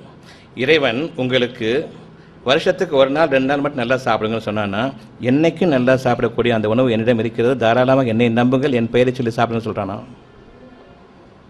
அவனுடைய அனுமதி இல்லாமல் எப்படி இந்த ஒரு எண்ணம் வந்தது? எப்போதும் திருப்தியான சாப்பாடு சாப்பிடணும்னு சொல்லிட்டு. இந்த தரித்திரம் பிடிச்ச குணத்தினால தானே எவன் என்னைக்கு சாப்பாடு போடுவான்னு இருக்கிறோம். எவனா ஒருத்தன் கல்யாணம் பண்ணான்னா அங்கே போய் ஓடி போய் நீங்கள் சாப்பிட்றதுக்கு. வீட்டில் தரித்திரம், எவனா ஒருத்தன் செலவழித்து சாப்பாடு போட்டான்னா அங்கே போய் சாப்பிட்றது ரெடியாக இருக்கிறவன். எப்போ ஒருத்தனுக்கு கல்யாணம் வரும் காத்துட்டு. இந்த தரித்திரம் பிடித்த நாட்கள் நம்ம இனி தொடரக்கூடாது. நமக்கு பண்டிகை என்பது கிடையாது, அது பன்றிகளுக்குரியது, மனிதனுக்கு இல்லை. உங்களுக்கு எந்நாளும் திருநாள்.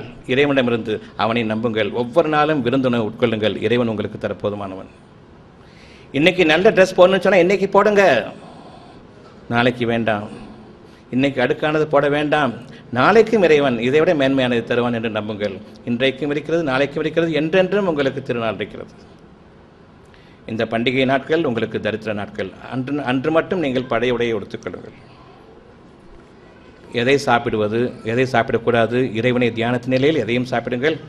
இறைவன் உங்களுக்கு சுகமளிக்க போதுமானவன். ஒவ்வொரு உணவிலிருந்தும் இது நல்லதா அது கெட்டதா என்று பார்க்க வேண்டாம். இது எனக்கு ஏற்றுக்கொள்ளுமா அது ஏற்றுக்கொள்ளா என்று பார்க்க வேண்டாம். உங்களுக்காக விளக்கப்பட்ட பொருட்கள், இரத்தம் அது அசுத்தமானது, பன்றி அது கெட்டதை மட்டுமே உண்ணும், அங்கு மட்டுமே வாழும், அந்த குணங்கள் உங்களுக்கு வேண்டாம். தானே செத்தது, அனைத்து இரத்தங்களும் உறைந்திருக்கும், அதுவும் வேண்டாம். இந்த மூன்றை தவிர உங்களுக்கு அனுமதிக்கப்பட்ட பொருள்களில் இல்லை என்று கூறுவதற்கு எதுவும் இல்லை. தானே செத்ததும் பன்றியின் மாமிசமும் இரத்தமும் உங்களுக்கு நிச்சயமாக தடுக்கப்பட்டுள்ளது.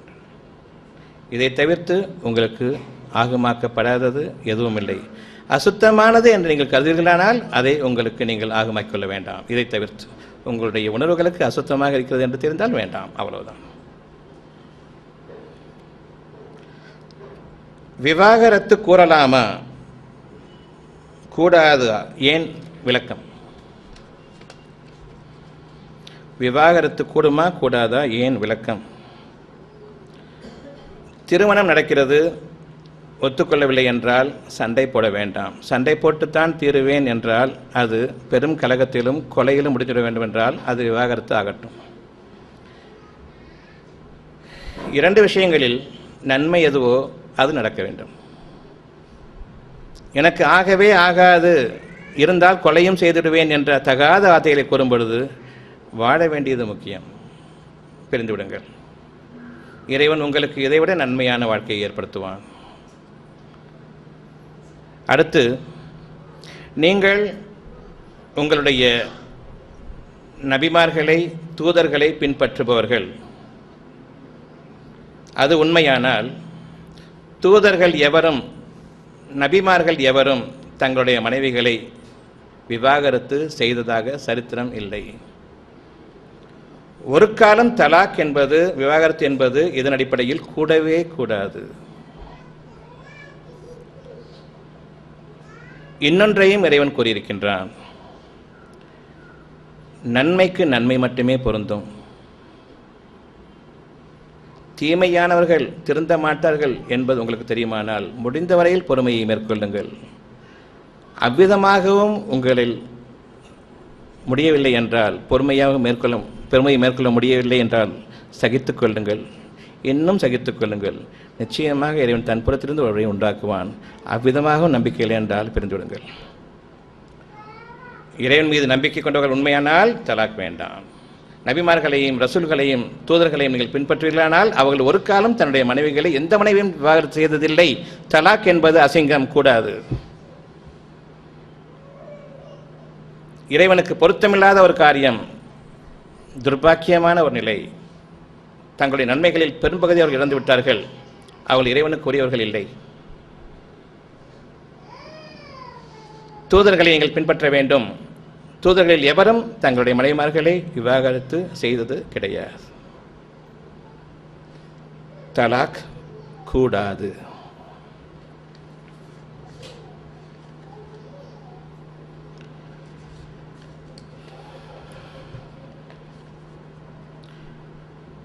என் சகோதரிக்கு உடலால் மனதால் கஷ்டமாக இருக்கிறது. எதை எழுதுவது என்று தெரியவில்லை. எப்போதும் கஷ்டம் என்கிறார்கள்.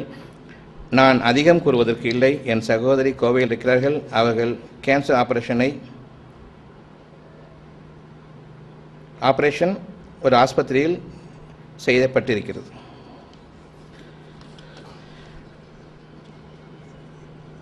டாக்டர்களை நம்புவதை நீங்கள் முதலில் தவிர்த்துக் கொள்ளுங்கள். எந்த நிலையில் இருந்தாலும் இறைவனை நம்புங்கள். வீட்டிற்கு அழைத்துச் செல்லுங்கள். இனியும் எந்த மருந்து மாத்திரையும் கொடுக்க வேண்டாம். டாக்டர்கள் கூறிவிட்டார்கள் கேன்சருக்கு மருந்து கிடையாது. உங்களுக்கு என்ன கேடு அங்கு சேர்த்தீர்கள். இதை யார் எழுதியிருந்தாலும் சரி, உங்களுக்கு என்ன கேடு அவர்களை அங்கு சேர்த்தீர்கள். தன்னால் முடியாது, சுகப்படுத்த வழி இல்லை, எனக்கு மருந்து இல்லை, கேன்சருக்கு காரணமும் தெரியாது என்று கூறிய பிறகு உங்களுக்கு என்ன கேடு? இறைவனுடைய வேதனையில் நீங்கள் சிக்கிக் கொண்டிருக்கிறீர்கள். இருந்தாலும் தங்களை கேன்சர் ஸ்பெஷலிஸ்டுகள் என்று கூறுவார்கள். இறைவனுக்கு விரோதமாக நீங்கள் செயல்பட்டதன் காரணமாக சிந்திக்கும் திறனையும் உணர்வுகளையும் நீக்கிவிட்டான். இனி உங்களுக்கு கேடான வாழ்க்கையை தவிர இல்லை. இன்றும் நீங்கள் தெரிந்தவர்களானால் அதில் இறைவன் நன்மையை நாடலாம். அந்த ஆஸ்பத்திரியில் வைக்கக்கூடாது, இருந்தால் வீட்டுக்கு கூட்டிச் செல்லுங்கள். மருந்து மாத்திரை அனைத்தையும் குப்பையில் போடுங்கள், நெருப்பில் போட்டு எரித்து விடுங்கள். இறைவனை நம்புங்கள். உங்களுக்கு நன்மை இறைவன் மூலமாக ஏற்பட நிச்சயமாக சாத்தியக்கூறுகள் இருக்கின்றன. உங்களுடைய இறை துரோகமின்மை எந்த அளவுக்கு என்பதை இறைவன் அறிந்திருப்பானேயானால்